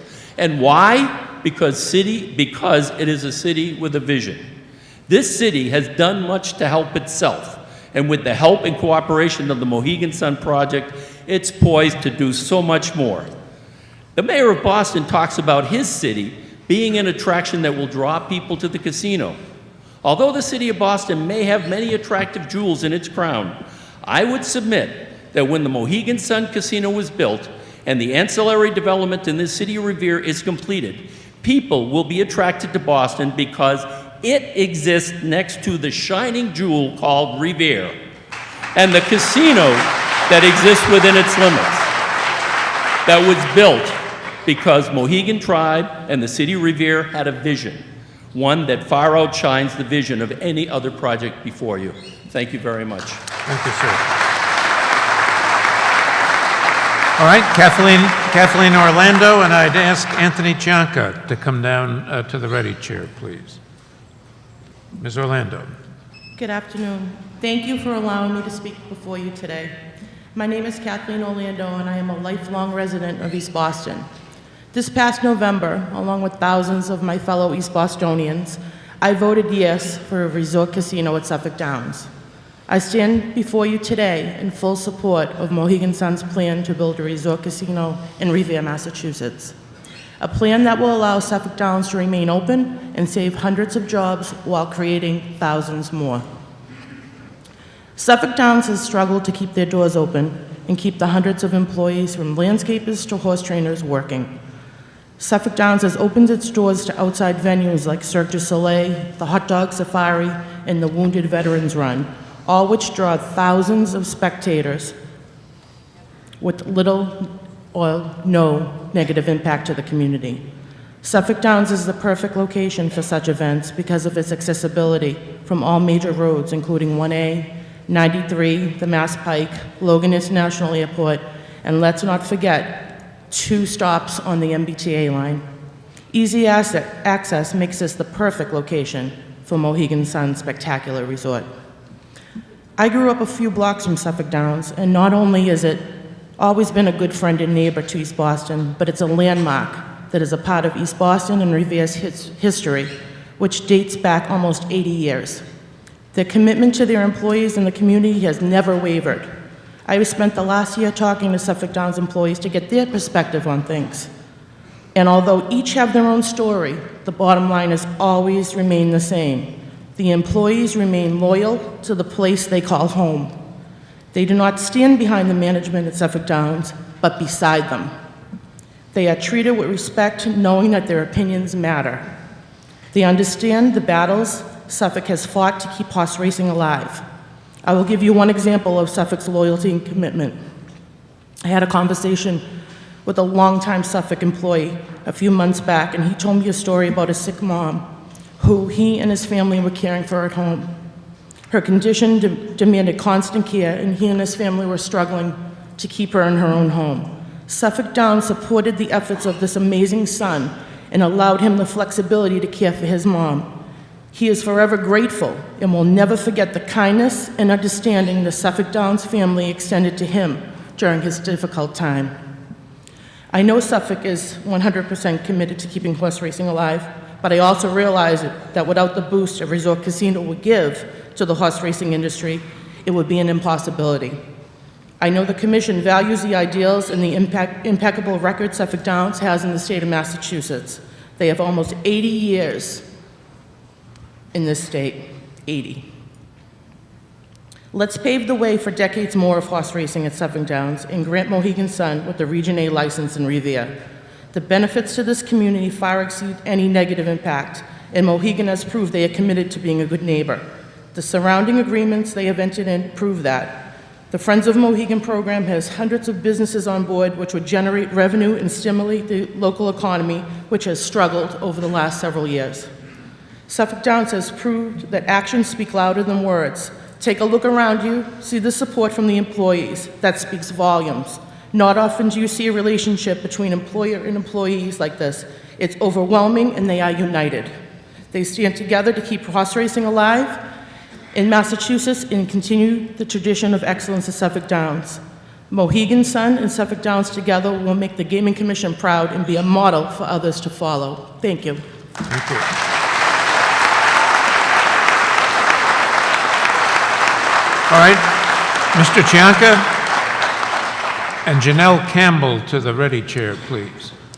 Good evening, members of the Commission. Thank you for providing me with this opportunity to speak here this evening. My name is Anthony Chianca. I'm a third-generation, lifelong East Boston resident and one of the thousands of East Bostonians who unwaveringly support the City of Revere and Mohegan Sun in their efforts to bring a world-class resort casino to the site of Suffolk Downs. Like Revere, East Boston is a hard-working blue-collar community with a rich history and diverse neighborhoods. Over the years, we've endured many significant changes in our community without having any input regarding the changes and the effects they've had on our community. Fortunately, this is not the case today, as the citizens of Revere have spoken loud and clear. This is their decision. East Boston and Revere are inner-city communities with two very large and growing populations that need and deserve more resources and services and programs that our cities cannot afford to provide. I talk about our senior citizens and our children. Both populations continue to grow, and the support for the needs of these growing populations has outgrown the resources available from our cities. One solution, not a popular one, would be to continue to increase taxes so programs can be provided. But given today's economic conditions, that's not feasible, and it would take more money away from the hard-working families in our communities. The more reasonable solution, build the casino at Suffolk Downs today and reap the benefits that come with it, namely the financial benefits that would support new programs, services, and educational opportunities. We need these added resources to support the needs of our greatest generation and our future generations. The resources that can and will be generated from casino revenues cannot be matched or offered by our cities. They can only be offered through innovative partnerships like the ones being developed between Mohegan Sun, the City of Revere, and the surrounding communities. These partnerships will ensure that all of the surrounding communities will benefit from this project. A second benefit that is tremendous importance to our region is the creation of jobs. In an urban area where there is high unemployment and a growing workforce population, we need to create job opportunities at all levels. The casino project will not only create thousands of construction jobs, but it will create thousands of good-paying, permanent jobs with benefits. Our blue-collar communities need these jobs and the investment in our communities that comes with this project. We've heard some people suggest other options for the use of the land at Suffolk Downs, but truth be told, none of the options would generate the type of infrastructure improvements and the long-term revenue guarantees that our communities will receive from the casino project. Simply put, this is a chance for our communities to benefit in a way that would not happen with any other type of development. We've heard opponents of the project repeat sad stories about social problems that have been associated with casinos. But how about the hundreds of stories that we've heard about how casinos have resulted in the emergence of thriving communities? Communities that once on the brink of total collapse and revitalized by the programs that can only be brought through innovative ventures like that with the casino. We know people in Massachusetts like to gamble.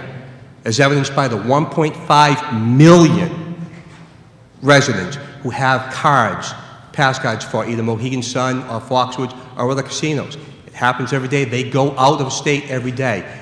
We should be keeping that resource, we should be keeping that revenue here in the state of Massachusetts. And this location provides us with the best opportunity. Twice now, the city of Revere overwhelmingly supported the casino proposal for their community. Thousands more in neighboring communities have voiced their support for the city of Revere and this project. Quite a few of those people are here tonight. This shows that there is more than a community project. It's a regional project that will support and benefit the communities far beyond the city of Revere. For this, we have the mayor and the administration to thank. I'd just like to say in closing that I would strongly urge this commission to grant the casino license to Mohegan Sun in the city of Revere. Thank you, Mr. Chair. All right. Janelle Campbell apparently is not here, so I'm going to move on to Joseph Tedesca and ask Dennis Machella to come down and sit in the ready chair, please.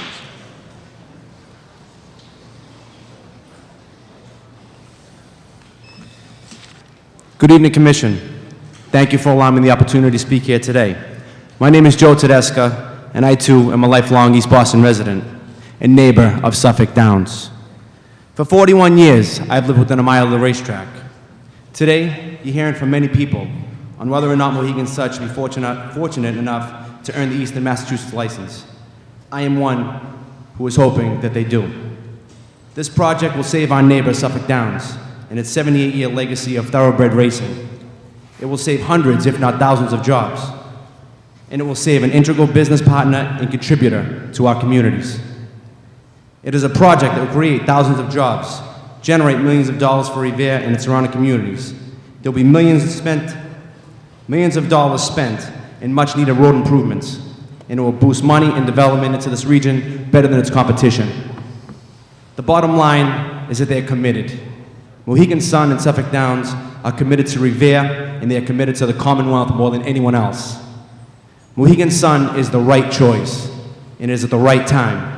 Revere is poised for one of the most transformational projects in the country. It is already equipped with America's first public beach, Logan Airport, and the historic last thoroughbred racetrack in New England.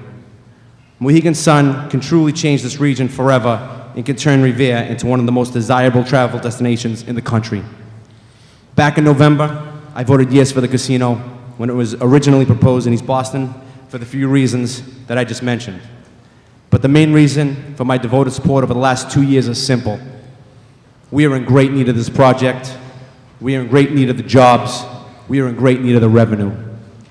I know that the job of the Commission has not been easy, but in 60 days or so, I pray that you award Mohegan Sun, Massachusetts, the Region A license because they are the right choice. Thank you.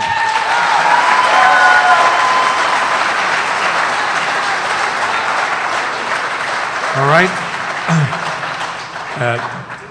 Dennis Machella is not here apparently, so Nelson Rodriguez and Jamie McNeil to the ready chair, please. Nelson Rodriguez.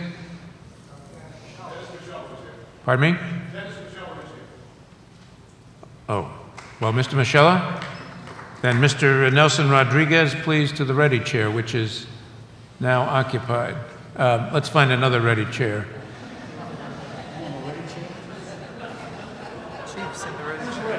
All right, we got the ready chair back.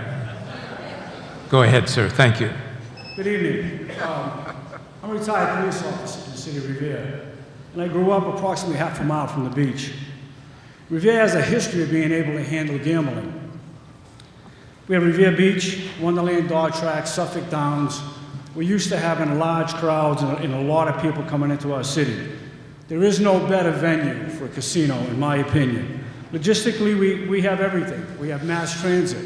We have the Boston to Maine Railroad. We have access to a ferry service if we needed it, coming in the old Holtz Pier. That could go back in. If you're traveling from any direction, it's easier to get to Revere than it is to Everett. Coming from the west and the south, come through the Ted Williams Tunnel. Route 1A, you're right in the casino. You're not impacting any side streets or any city streets. Coming from the north, come right down Route 1, and you take the new proposed ramp that they want to put right onto Route 16, takes you right into the front door of the track. I'm here for another reason. I'm a veterans advocate. I have talked to Mohegan Sun about hiring veterans. We have a lot of men and women coming back from the war. A lot of them need help, and they definitely need jobs. I'm part of an organization called the Wounded Vet Motorcycle Run. We recently had a motorcycle event at Suffolk Downs, which is the third or fourth year they've hosted us. This year, chairman of the board, Kevin Brown of Mohegan Sun, and his brother, Mark, rode in our event. They came to us to ask us how they could help us, and they were extremely generous in helping us. I don't know if you know Kevin Brown, but he's a retired Army colonel, a West Point graduate. This is the kind of people that you want to run an industry like this. They're unbelievable. They come out and help you. We didn't ask for their help. They just came out and helped us. And I believe that Revere should be the place for the casino. Thank you for your time. Thank you.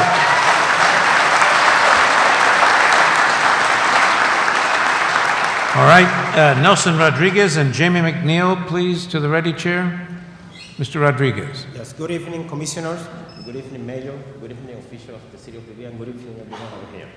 My name is Nelson Rodriguez. I have been a resident homeowner of Revere for 15 years. I am also a member of Shop Steward of the United Here Local 26. I have worked for the 16-year of the waiter at Brasilio restaurant located at the Colonnade Boston Hotel. I am very fortunate to have a job at the Union restaurant in the Union Hotel. Brasilio is a restaurant run by Chef Jim Yoho, award-winning. Many hotels and casinos now have destination restaurants, and many are subcontracted. My union have fought to ensure that subcontracted jobs at hotels are in the union, so there is no double standard across the property. Excellent wages with benefits and job security are what have allowed me to buy a house over here in the city of Revere and raise my family here in the city of Revere. A good union job means I can send my children to college. It's important to have a job with good wages, health insurance, good job benefit the whole community and the whole city. When I first heard about this project, I was in favor of it, but now that I see the company that would operate this casino, I am very concerned. I am very concerned about union. So much of the casino will be subcontracted. They say even one of the hotels will be contracted out. There is no plan for a labor harmony for these workers. With so many different owners and operators, the workers at the Revere Casino will have a very hard fight ahead to win the union. I would like you, Commissioner, to take this in consideration. Thank you very much, everyone. Thank you, Mr. Rodriguez. Jamie McNeil next with Kate O'Neill in the ready chair, please. Good evening, Commissioners. My name is Jamie McNeil. I'm a lifelong resident of North Shore in Boston, and I'm here tonight representing United Here Local 26. We represent 6,000 hotel and food service workers in the Boston area and 100,000 gaming workers across North America. Prior to this hearing, we've received a letter from our International Union General Counsel, Richard McCracken, regarding some key concerns raised. There were some key concerns raised in that letter. I just want to go over some of those tonight. Because of our union's depth of experience in the gaming industry, we know that the trend at resort casinos has been to diversify the restaurant and bar offerings. That frequently includes celebrity chef restaurants as well as popular national and regional chains. This is often done with third-party contractors. Our union knows that a real plan for labor harmony will take into account third-party operators. Unite Here's labor peace agreements cover restaurants as well as other parts of the hotel casino operations. The agreement between Mohegan Sun and Local 103 and other unions does not cover restaurants and hotels operated by third parties. It only covers direct employees of Mohegan Sun. This is particularly important because the casino proposal we're talking about tonight calls for half of the hotel operations to be third party. From our union's experience, we expect most of the food and beverage operations to be subcontracted. And we're seeing a trend in our industry for the subcontracting of entire departments of hotels, including and especially hotel housekeeping. So Mohegan Sun, at its non-union casino in Connecticut, has a record of subcontracting restaurants. The Mohegan Tribal Authority reported to investors that in 2010 and 2012, it had replaced certain Mohegan Sun-operated food and beverage outlets with third-party operators as part of cost-saving initiatives. According to an economic impact study submitted with the Mohegan Sun Brigade Capital, according to an economic impact study submitted with the Mohegan Sun Brigade Capital, compensation including benefits for the subcontracted hotel would be $25,000 per job. $25,000 per job. That is far below what Unite Here Local 26, what our standard is for hotel jobs here in Boston. That's just a fact. Consequently, Mohegan Sun Mohegan Sun's plan does not ensure labor peace. The National Labor Relations Board and the courts have upheld the right of tenant employees to conduct concerted activities such as leafleting and picketing on property owned by the lessor. The Commission can expect a labor dispute at Mohegan Sun Casino. I'll repeat that. The Commission can expect a labor dispute at Mohegan Sun Casino. Thank you, Commissioners. All right. Thank you very much. Kate O'Neill at the podium, please, and Bobby McKenna in the ready chair. Good evening, Commissioners. My name is Kate O'Neill. I'm a resident of Boston, and I'm speaking before you today as a representative of Unite Here. My union has over 7 decades of experience representing workers in the gaming industry. We have been an integral part of the industry's growth and development, most especially in ensuring that the benefits of gaming are spread to workers and local communities. We are concerned because Brigade Capital's proposal for a Revere casino is unprecedented and incongruous with norms of ownership in the gaming industry. Brigade Capital is a hedge fund manager, not a private equity firm, not a real estate investment firm. Brigade Capital would be the entity most in control of the Revere project. Funds managed by Brigade will own 60% of the proposed casino. Brigade will also have 3 out of 5 seats on the board, giving it effective voting control. In other words, it would be misleading to represent Brigade as if it were just a financial partner to the project. If licensed, the decisions made by Brigade, its managers and investors would have tremendous impact on Massachusetts residents. Brigade's proposals presents 3 major difficulties to the Commonwealth. First, ownership of a new casino project by a hedge fund is an experiment. Our research has uncovered no other cases to date of a hedge fund owning a majority stake in a new gaming facility, from licensure through operation. Brigade's record as a licensed, fully investigated partner consists of 1 year in Michigan. In other jurisdictions, Brigade has had institutional waivers as a passive investor. Second, the suitability information the Commission has previously considered may not represent all the entities that are slated to play a role.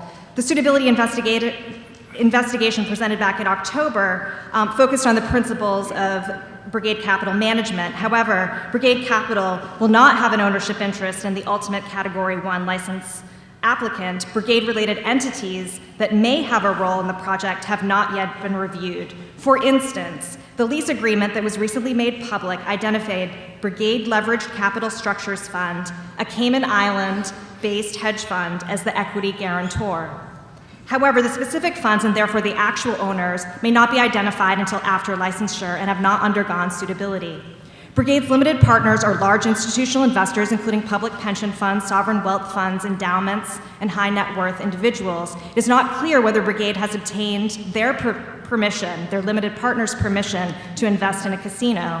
The Commission should publicly identify these limited partners and subject any who are 5% owners of the Brigade ownership entity to a suitability review. Third and finally, the overall strategy and track record of hedge funds make them a questionable choice for ownership of a casino in development. In order to best reap the gains of expanded gaming, the Commission should look for a stable owner with a long-term focus on creating good jobs and bringing in revenue. Hedge funds as a class do not fit that description. Hedge funds are unstable vehicles susceptible to investor runs and the vagaries of credit markets. The failure rate of hedge funds, especially since 2009, is staggering. Fewer than 15% of hedge funds last longer than 6 years, while 60% disappear in 3 years. It is not clear from the public record why Brigade Capital seeks to become the first hedge fund manager to develop a casino. Whatever Brigade's motivation, however, the Commission should be asking whether Massachusetts wants to be the laboratory for such a bold experiment. A number of questions are still outstanding regarding the project. A few include which of Brigade-related vehicles will actually own the 60% stake? Will Brigade or any of its managed vehicles participate in the debt financing of the project? Will Brigade be entitled to management or monitoring fees paid by the casino? Have the limited partners in the fund been told about the project? No. And what is Brigade's exit strategy? Thank you, Ms. O'Neill. Thank you. Thank you.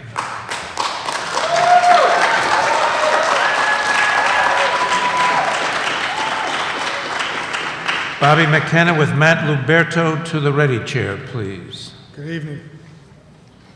Members of the Commission, countless people are here to show their love for this city and their support for Mohegan Sun at Suffolk Downs. I'm one of them. I grew up here, spent 9 years in the Marines, lived all over the States, Japan, and Guam, and I wouldn't trade Beachmont for any of them. But this decision isn't about emotion. Your mission statement says, choosing the best sites for the success, the best interest, and benefit for the hosts and surrounding communities and the Commonwealth. That's the mission anybody can see. Suffolk Downs and Everett differ like night and day. Success means getting people to the casino, having a great time. They come back, bring their friends, spread the word, and the traffic studies agree that about 80% of them will be coming from inside the state. If I'm one of those 80%, which one is the easiest to get to? Whether I'm coming from the Point of Pines or Pittsfield, and which one welcomes me when I get here? Suffolk Downs, everyone already knows where it is. Route 1 from the North Shore all the way down the beach, Route 1 to 93 to the Revere Beach Parkway, or the Mass Pike turns into Route 1A North, and a mile later, Suffolk Downs. It's not exaggerating, all roads lead to Suffolk Downs. If I'm a tourist, or one of the hundreds of thousands of college students in Boston, I take the T to the Beachmont and Suffolk Downs stations. It leaves me at the front door. At Beachmont Station, the casino's main entrance, I'm surrounded by local businesses that have been around for decades. I can go to Toretta's for some pastry or espresso, Luigi's for a slice, Domino's for a sub, beer and wine for my hotel room at Beachmont Liquors, and then I go into the casino. I'm there for the weekend and want some fresh air. Maybe I catch a horse race, walk around the seaside neighborhood and parks, or go to historic Revere Beach a few hundred yards away. That's an area that has more to offer than just a casino. A community and businesses working together, welcoming visitors, participating, complimenting a casino. As it does well, the casino and the businesses have plenty of room to grow. And it couldn't be easier, simpler, or more convenient to get there if they came to your house to pick you up. Mr. Wynn's site's a little different. It's easy to get there to Route 99, but that last half, 3/4 of a mile is hopelessly congested, tiny, and dilapidated. And that unpaved shortcut the truck drivers take past King Arthur's through Chelsea is even worse. The Sullivan Square T-stop is a half a mile walk away. They also have businesses that have been there for decades. They're called gas stations, car dealerships, a dozen auto body shops, and a salvage yard. Unless I need a dent pulled from my car or I got some old bikes I want to trade in for scrap, there's nothing for me to do over there. If I could drive 2 hours. I could drive 2 hours to get there. I'd look around thinking, this can't be the place. It's bordered on all sides by Auto Shop, the Water Commission, the Orange Line Railroad tracks. I don't know where all the trees and the rolling hills and those promotional posters are gonna go. The site is completely detached and it is inviting as a barbed wire fence. Mr. Wynn says his casino will appeal to the international high rollers, the rich and the famous. Maybe because the only way to get there is to land a helicopter on the roof. These differences, when you look at them, are so blatant and obvious, it's hard not to laugh and joke and shake your head. But if these aren't the things that matter, then what the hell does? I know if we could break ground tomorrow, like the mayor said, the site is ready, most of the people in this room would show up with a shovel, ready to go. Maybe they could do the same in Everett, but they'd need a hell of a lot of hazmat suits. All right, Mr. McKenna, thank you very much.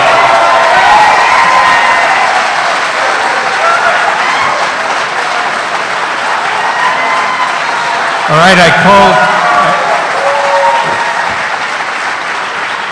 called Matt Luberto. I take it that Matt Luberto is not here, so Matt Cameron is up and Maureen White is in the ready chair. Mr. Cameron. Good afternoon, Commissioners.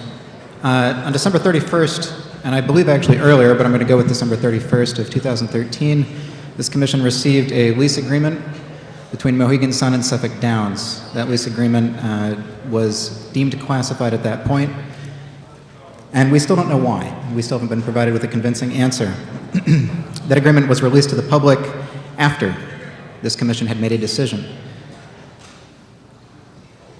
The briefing schedule that was announced on April 3rd contemplated a fair, open, transparent process. I myself took the week of my grandfather's funeral to brief this Commission on this issue, only to be told after the decision had been made that there was a critical piece of information which was withheld from the public and withheld from the City of Boston, which would have made us a host community.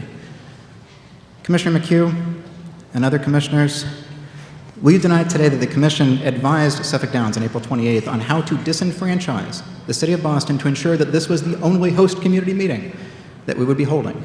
To be sure that the City of Boston would not be able to vote knowing that the outcome would not be so good for this project and knowing that we had already voted it down? Do you deny that? Do you deny? I'm not here to answer questions, Mr. Cameron. Go ahead.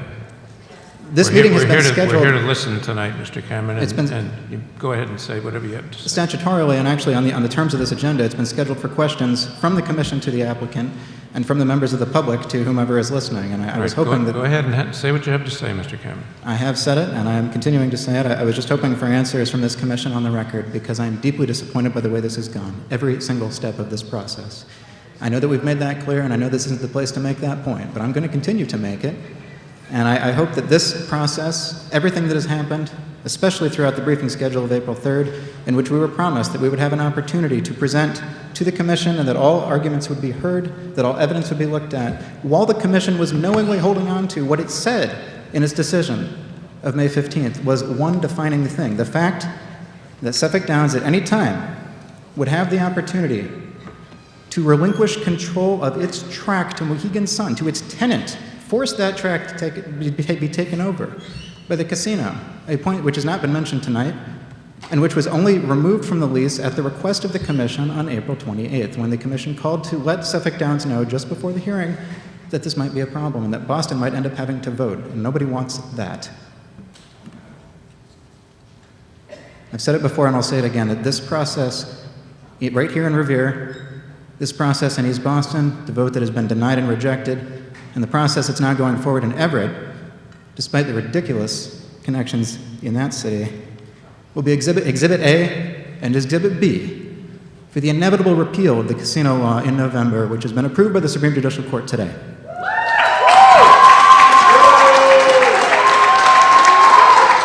I will note for the record that we specifically on June 3rd requested to be able to speak as an organization. We are both now speaking as individuals. 1 minute for Celeste Myers. No, wait a minute now. Ms. Myers is not registered to speak. Ms. Myers is not registered to speak.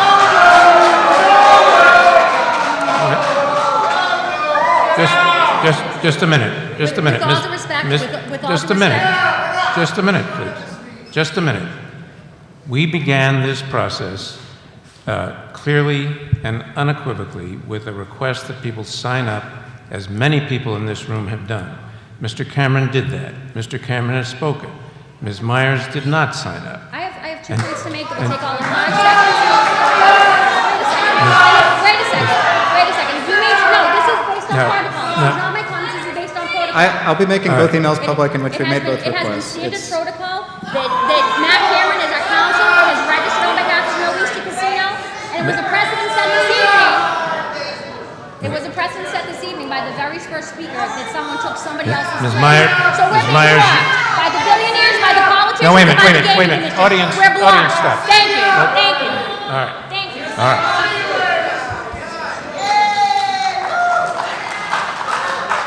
All right. Maureen White? My name is Jordana McConye, and I'm speaking on behalf of Maureen White, such as everyone else has been able to speak on behalf of somebody else. No, that's fine. If you were speaking in her stead, that's fine. I would really like to have Celeste Myers speak in my stead and on behalf of Maureen White. And that should be allowed. No, just wait a minute. Let's stop right here. You are... So I was supposed to speak on behalf of Maureen White. All right, and I you're would like ceding your time I to... would like to cede my time to Celeste Myers. All right, Ms. Myers, you have 4 minutes. So now we're playing a game of musical chairs. Now, wait a minute. All right, let's stop. I'd actually like to... Ms. Myers, stop. We have got to talk to each other. We've got to listen to each other. And Ms. Myers, through this parliamentary process, is doing what others have done tonight, speaking in the place of somebody else. We're going to listen to Ms. Myers for her 4 minutes, and we're going to listen respectfully, because that's the way we do things, and we need to do things. And actually... Just a minute, please. Just a minute. I want to call the next speaker, who will speak after you, Brian Gannon, to come to the ready chair, which is now unoccupied. Okay. Ms. Myers. Actually, thank you. And I just wanted, before I yield the floor to the real hero of Revere, Mr. Joseph Catracala, who led the initiative against all odds to fight and hold the ground for the over 4,000 residents in Revere that don't want a casino here. Okay. But I would like to say, and just to clarify, it has been standard procedure on behalf of No Eastie Casino received by your folks that our council of record registered for our organization. So today that's not suitable, that's fine, but that has been standard process. Now I will yield to Joseph Catracala. Thank you. I continue having the clock run now. So I am lifelong. Good evening. Thank you for this time. Sorry for the confusion.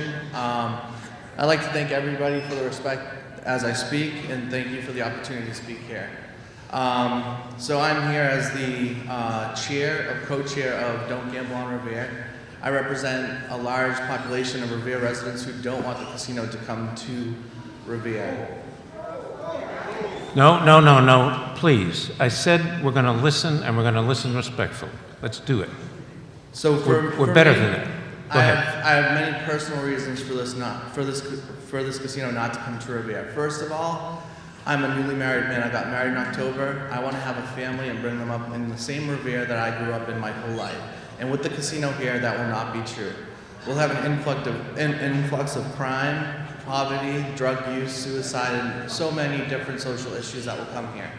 Another thing, when we talk about what we see so far through this process in the casino, the only thing that I've seen through this, I have not been convinced by all the propaganda that's been sold to us by our city officials and Mohegan Sun that this is a good idea. In fact, it's been reinstated to me that this is a bad idea because I've seen the ugliness that's come out in our city officials throughout all of this process. When we had gone around Revere, we had put up our signs in businesses, and city councilors had gone around in their city jackets and asked businesses to take down our sign and put theirs up. When I confronted one of them, Ira Novoselsky, about this, he said to me, "That's politics. Get used to it, and it's life," which isn't really a good answer. The other thing is, we talk about everyone's saying how this is a great site for this to come to Revere, that all roads point to Suffolk Downs and stuff like that. What about the schools that are right there? It's kind of a shame that the state of Massachusetts did not put a clause in there that the site for the casino, with all the negative impacts, increased traffic, possible drunk driving, people who just lost their life savings and now they're going on the road in rage, around our kids who are just coming out of school or just walking to school. I've gone through the whole Revere public school system. I've lived here my whole life, and I know that if I stay here with my children and bring them to Revere schools, and this casino comes, that there will be a negative impact, and I don't want that to be my kid to become a number as to what this casino's impacted for Revere. And I've also seen how it's divided our neighborhoods. People who have talked to each other for years, people who have been friends. This has divided us. It's not brought our city closer together. It's divided our city. And the other thing too is it's really been, the other thing I've seen is in our mayor, not recognizing that there is opposition in Revere and totally discounting us. And at every meeting, in every opportunity that he's had, he said that there's been no one from Revere who's against this. I've stood up at every opportunity that I can to say that I'm from Revere, I lived here my whole life, and I continue to live here today. And yes, I am Revere, I don't want the casino, and I'd appreciate it if Dan Rizzo would recognize me as a Revere resident. Thank you. Thank you. All right. Brian Gannon, Mr. Gannon, and Tim Bogertman in the ready chair, please. Hi there, Gannon. Commissioner. Thank you for letting me speak today. My name is Brian Gannon. I live in East Boston with my wife, and I'm expecting my first child in October. I want to raise a family there. I grew up walking the picket lines with my father, who was a PATCO union member and an air traffic controller who got fired, standing up for unions and economic development. So I'm all for union jobs, I'm all for economic development, good economic development. Now I ask you not to be fooled or take into consideration the support that appears to be present in this room today. The parade of public officials, public employees, surrounding communities whom you know are bound by their surrounding community agreement to come and stand up in support of this development today. So I want you to make sure you don't take these into consideration today. And make no doubt, there is a culture of intimidation in these communities where these casinos come and these casino money comes. As it starts taking over your politics, your local, your communities, and I mean, you could see it from just what just happened with Celeste as she was trying to get up here and there was the hoots and hollers from the room. So that culture of intimidation, that's the reason that you don't see here today is the thousands of residents of Revere, the many business owners, small business owners who I saw as well, where Councilor Novoselsky and Zambudo were removing signs with their city council logo jackets on from small businesses' windows on Shirley Street.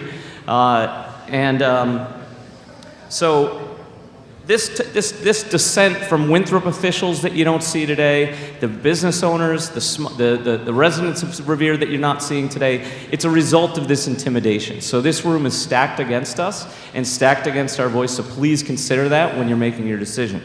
Now I voted no on November 5th. I live in East Boston, and we voted no to a casino at Suffolk Downs, which I've heard almost everybody that discussed this project today, including through the slideshow, that Suffolk Downs is a part of this, if not the part. It's a casino at Suffolk Downs. It's nothing else but a casino at Suffolk Downs. And you need to see that. And I ask you to please throw out this Revere-only option. You should have done so as soon as it was presented. This is absurd that you had suggested some other additional vote that could happen and move the date of the application being due an additional few months in favor of the developers. I don't understand how the list of speakers tonight was stacked with all the pro people in the front end of the list and us at the end of the list, as it seems to be, it should be community first and the public officials and the developers last. It should be our voice that should be heard first. So now, I urge you to stand for democracy. I urge you to recognize the vote that 14 out of 15 precincts in East Boston voted no on this proposal at Suffolk Downs. And I urge you to recognize that this proposal is a far-fetched stretch of the law that would undermine our Commonwealth's democratic process. So please do not allow this project to move forward in Revere, because this is a Suffolk Downs casino all the way, and we voted no. Thank you. All right, thank you, sir. Mr. Bogertman and Matthew Neve in the ready chair, please. Hello, Commissioners. Thank you for your time today. My name is Pastor Tim Bogerman. I work here in Revere as a pastor, and I live here in Revere as well. I was involved in the anti-casino efforts that were happening here in Revere, And I stand here today representing those who fought and also representing the group, the Friends of Revere. This group is a group of clergy that came together to stand in opposition against the casino. We had pastors, we had priests, rabbis, and imams who were with us in this issue. While we would be different in a lot of issues, we came together on this issue and stood together as one. There's a lot we could say about the campaign, but I'll make 3 points to you today to think about and consider as you deliberate together. The first is this. This was a significant campaign where we were significantly outspent. It's clear that Mohegan Sun had a lot of money. $600,000 to $12,000 was the difference. This is a grassroots campaign where money was raised between us for our friends, family, people in Revere, and others who supported us in this effort. And this effort was supported by us by raising our own money to fight against this issue. You could say that's politics, but we want to point out that we were going up against a very powerful corporation. Secondly, we want to point out the election results. Yes, Revere did vote yes. However, there was a 37% no vote. That is no small number. Compare that to Everett. That is 2.5 times the no vote in Everett. And it's important to notice that, 25 points more than the Everett no votes. We have an opposition in Revere. We are a minority, but we exist, and we are here, and we voted. You want evidence people in Revere are against this? Look at the election.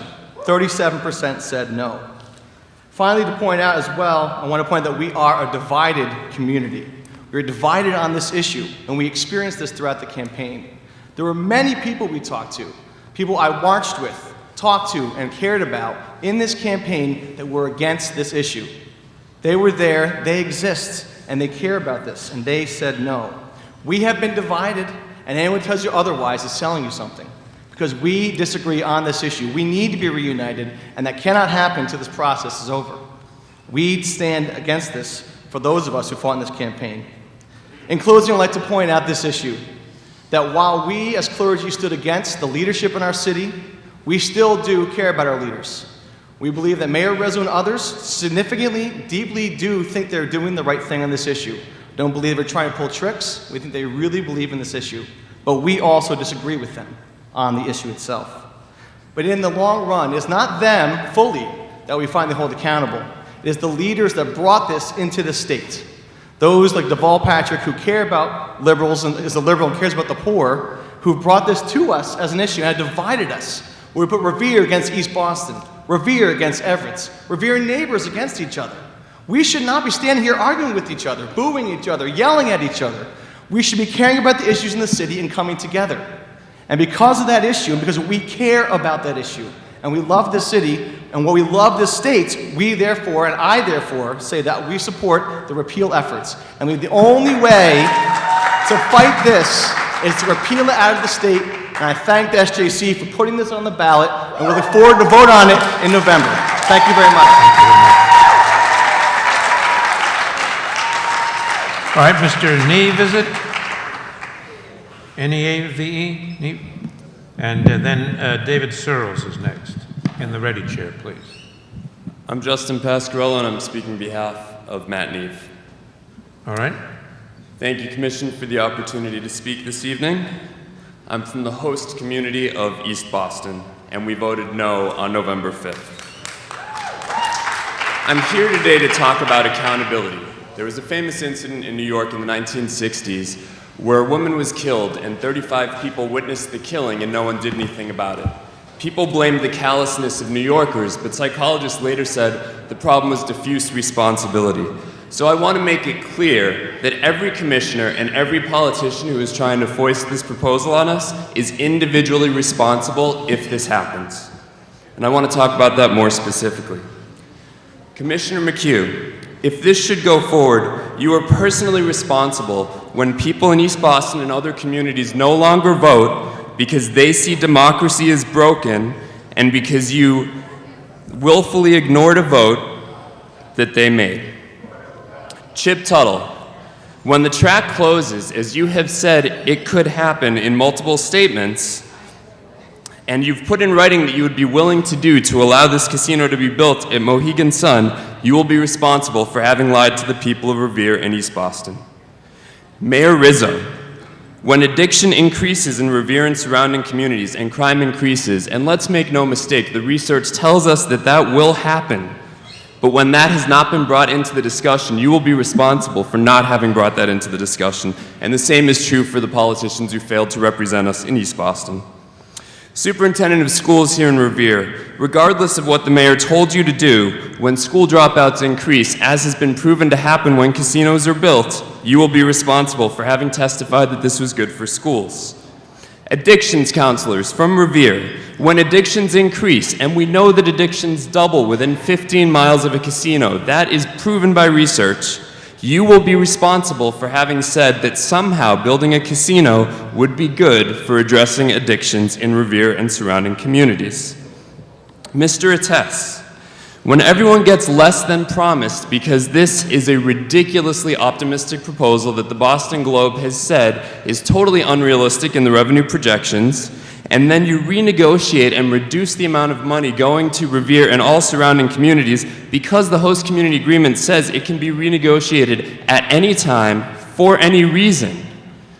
Mr. Attess, you will be responsible. And politicians who signed agreements saying that it could be renegotiated at any time for any reason also will be responsible. We know that in places across the United States, casinos have reneged on their agreements, have laid people off, have asked for bailouts, and we know that cities and states across the country that set out to rely on casino revenues are in danger right now. Commissioner Zuniga, you will be responsible when people cannot travel to Logan International Airport because of unaddressed traffic congestion.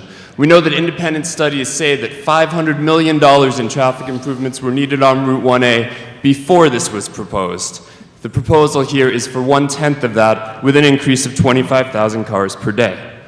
Commissioner Stebbins, you will be responsible when more children of Eastie, Revere, Winthrop, and Chelsea suffer from asthma, and when more adults suffer from COPD, rates which are already elevated because of an airport and which will be further elevated because of increased traffic and pollution on these disproportionately impacted communities. Commissioner Cameron, you will be responsible when Route 1A is lined with pawn shops and check cashing stores, just like has happened in Queens, New York. Check the New York Times, that is what happens near casinos. In conclusion, all of us here are responsible for what happens. All of us here have a choice. Please make the right one.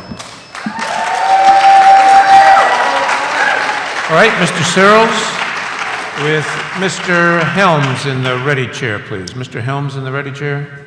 Hi, I want to thank the Commission for the opportunity to Mr. speak. Searles. My name is Pastor David Searles. I'm pastor at a church in East Boston, and got to know many of our friends here from Revere and also assisting in the campaign with the Friends of Revere and the Don't Gamble on Revere campaign, and working the street and talking with people throughout Revere. And certainly do love the people here and care about them very much. But I'm here to address the Commission on what we've been told is a fair and transparent process.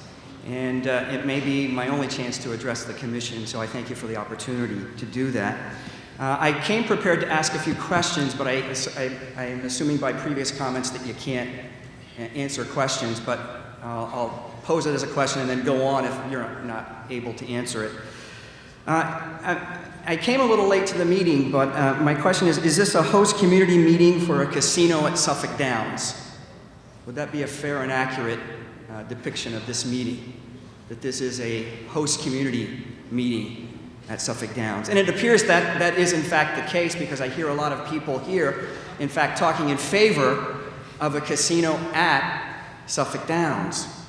And that has been my impression all along, all the way back up into November 5, 2013, that in East Boston and in Revere, everybody going to vote on that day, we're going to vote on a casino at Suffolk Downs.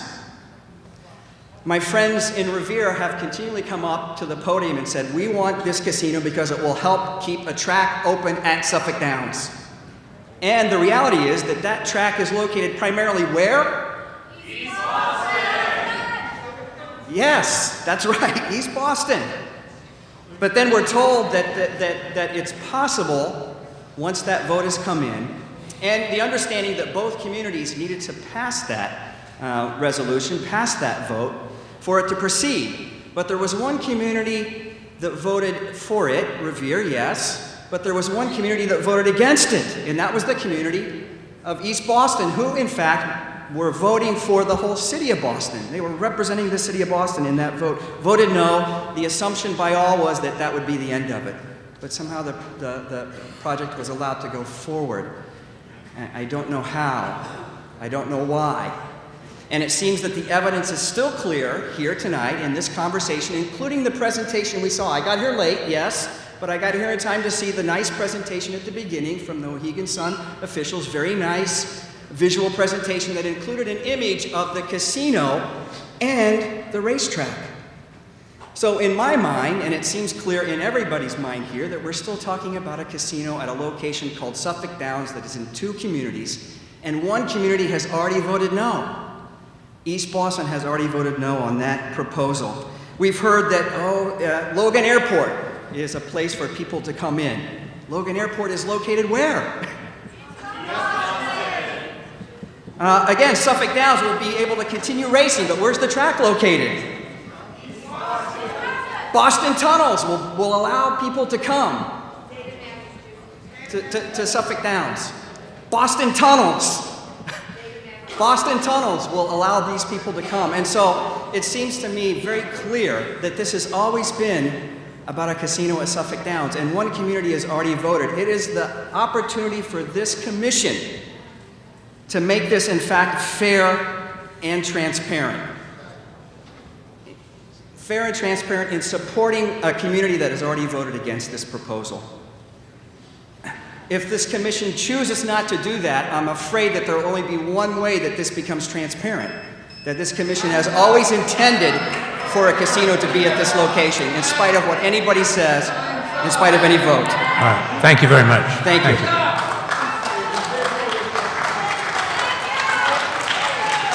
All right.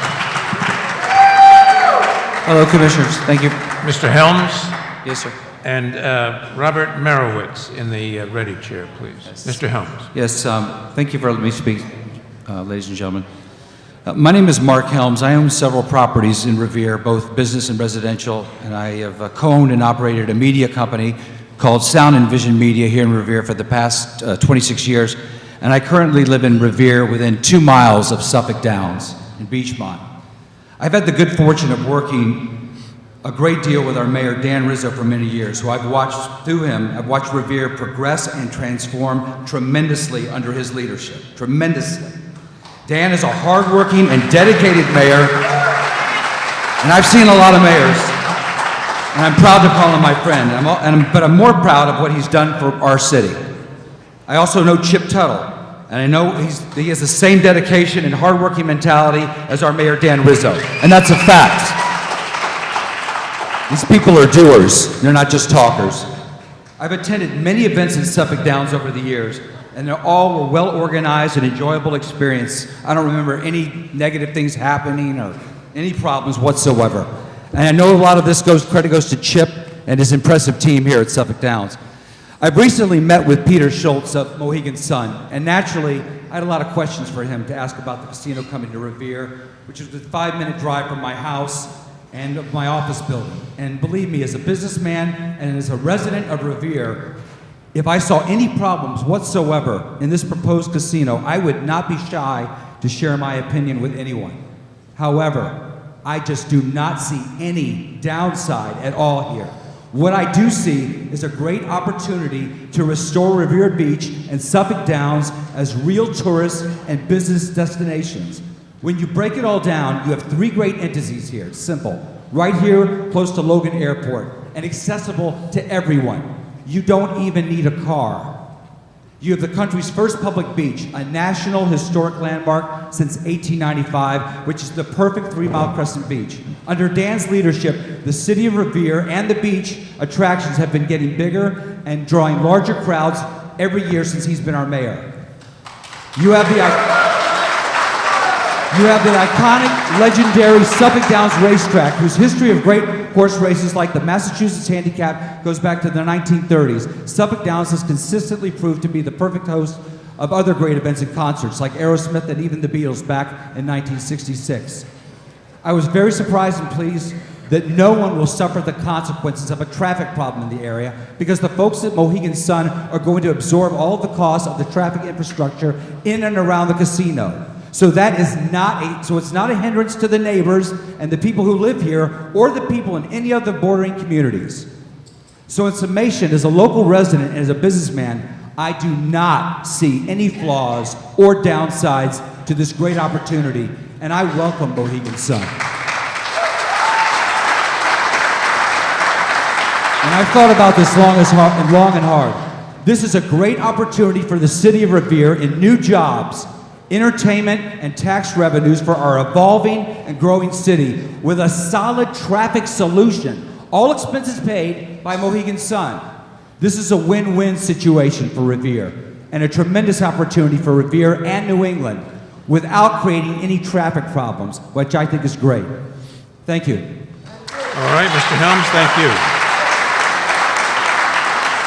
All right, Mr. Merowitz? Yes. All right, and this I said we'd had a hard stop at 8 o'clock, and it is just about 8 o'clock. So this will be the last speaker of the evening, and then I'll explain what we're going to do to follow up on those we couldn't reach tonight. So, Mr. Merowitz, thank you. Thank you, Commissioners. Mayor Rizzo. I am one of the principals of the Wonderland Ballroom here in Revere, which has been in Revere's history now for over 70 years. It has seen a lot of great artists over the years, from Tommy Dorsey to Glenn Miller to Frank Sinatra to a lot of people. A lot of people in this room, I'm sure, have spent at least one evening at the Wonderland Ballroom.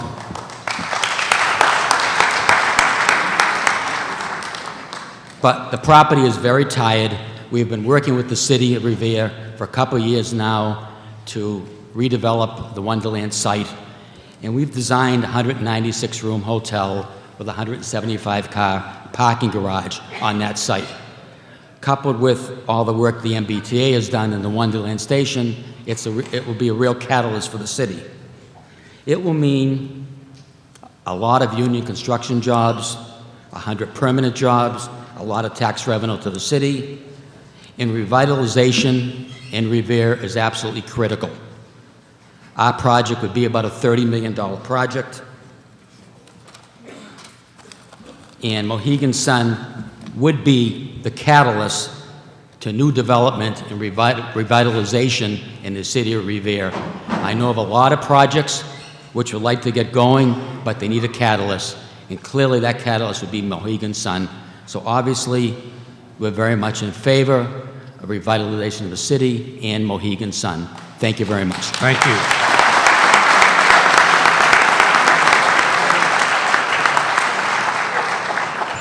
All right, as I said, it's now 8 o'clock, so we're going to stop as we advertised that we would. We will come back to this venue on either July 15th or July 17th, and we will keep we'll decide that date more specifically at our meeting this Thursday, and then we'll post that meeting, or the continuation of this meeting. Really, we're not going to conclude it, and we will keep the same list in the same order, so that the people that we didn't meet tonight will have an opportunity to talk, because we want to hear what you have to say as well. And then, as I said, we'll have one final meeting in August when we'll close the meeting.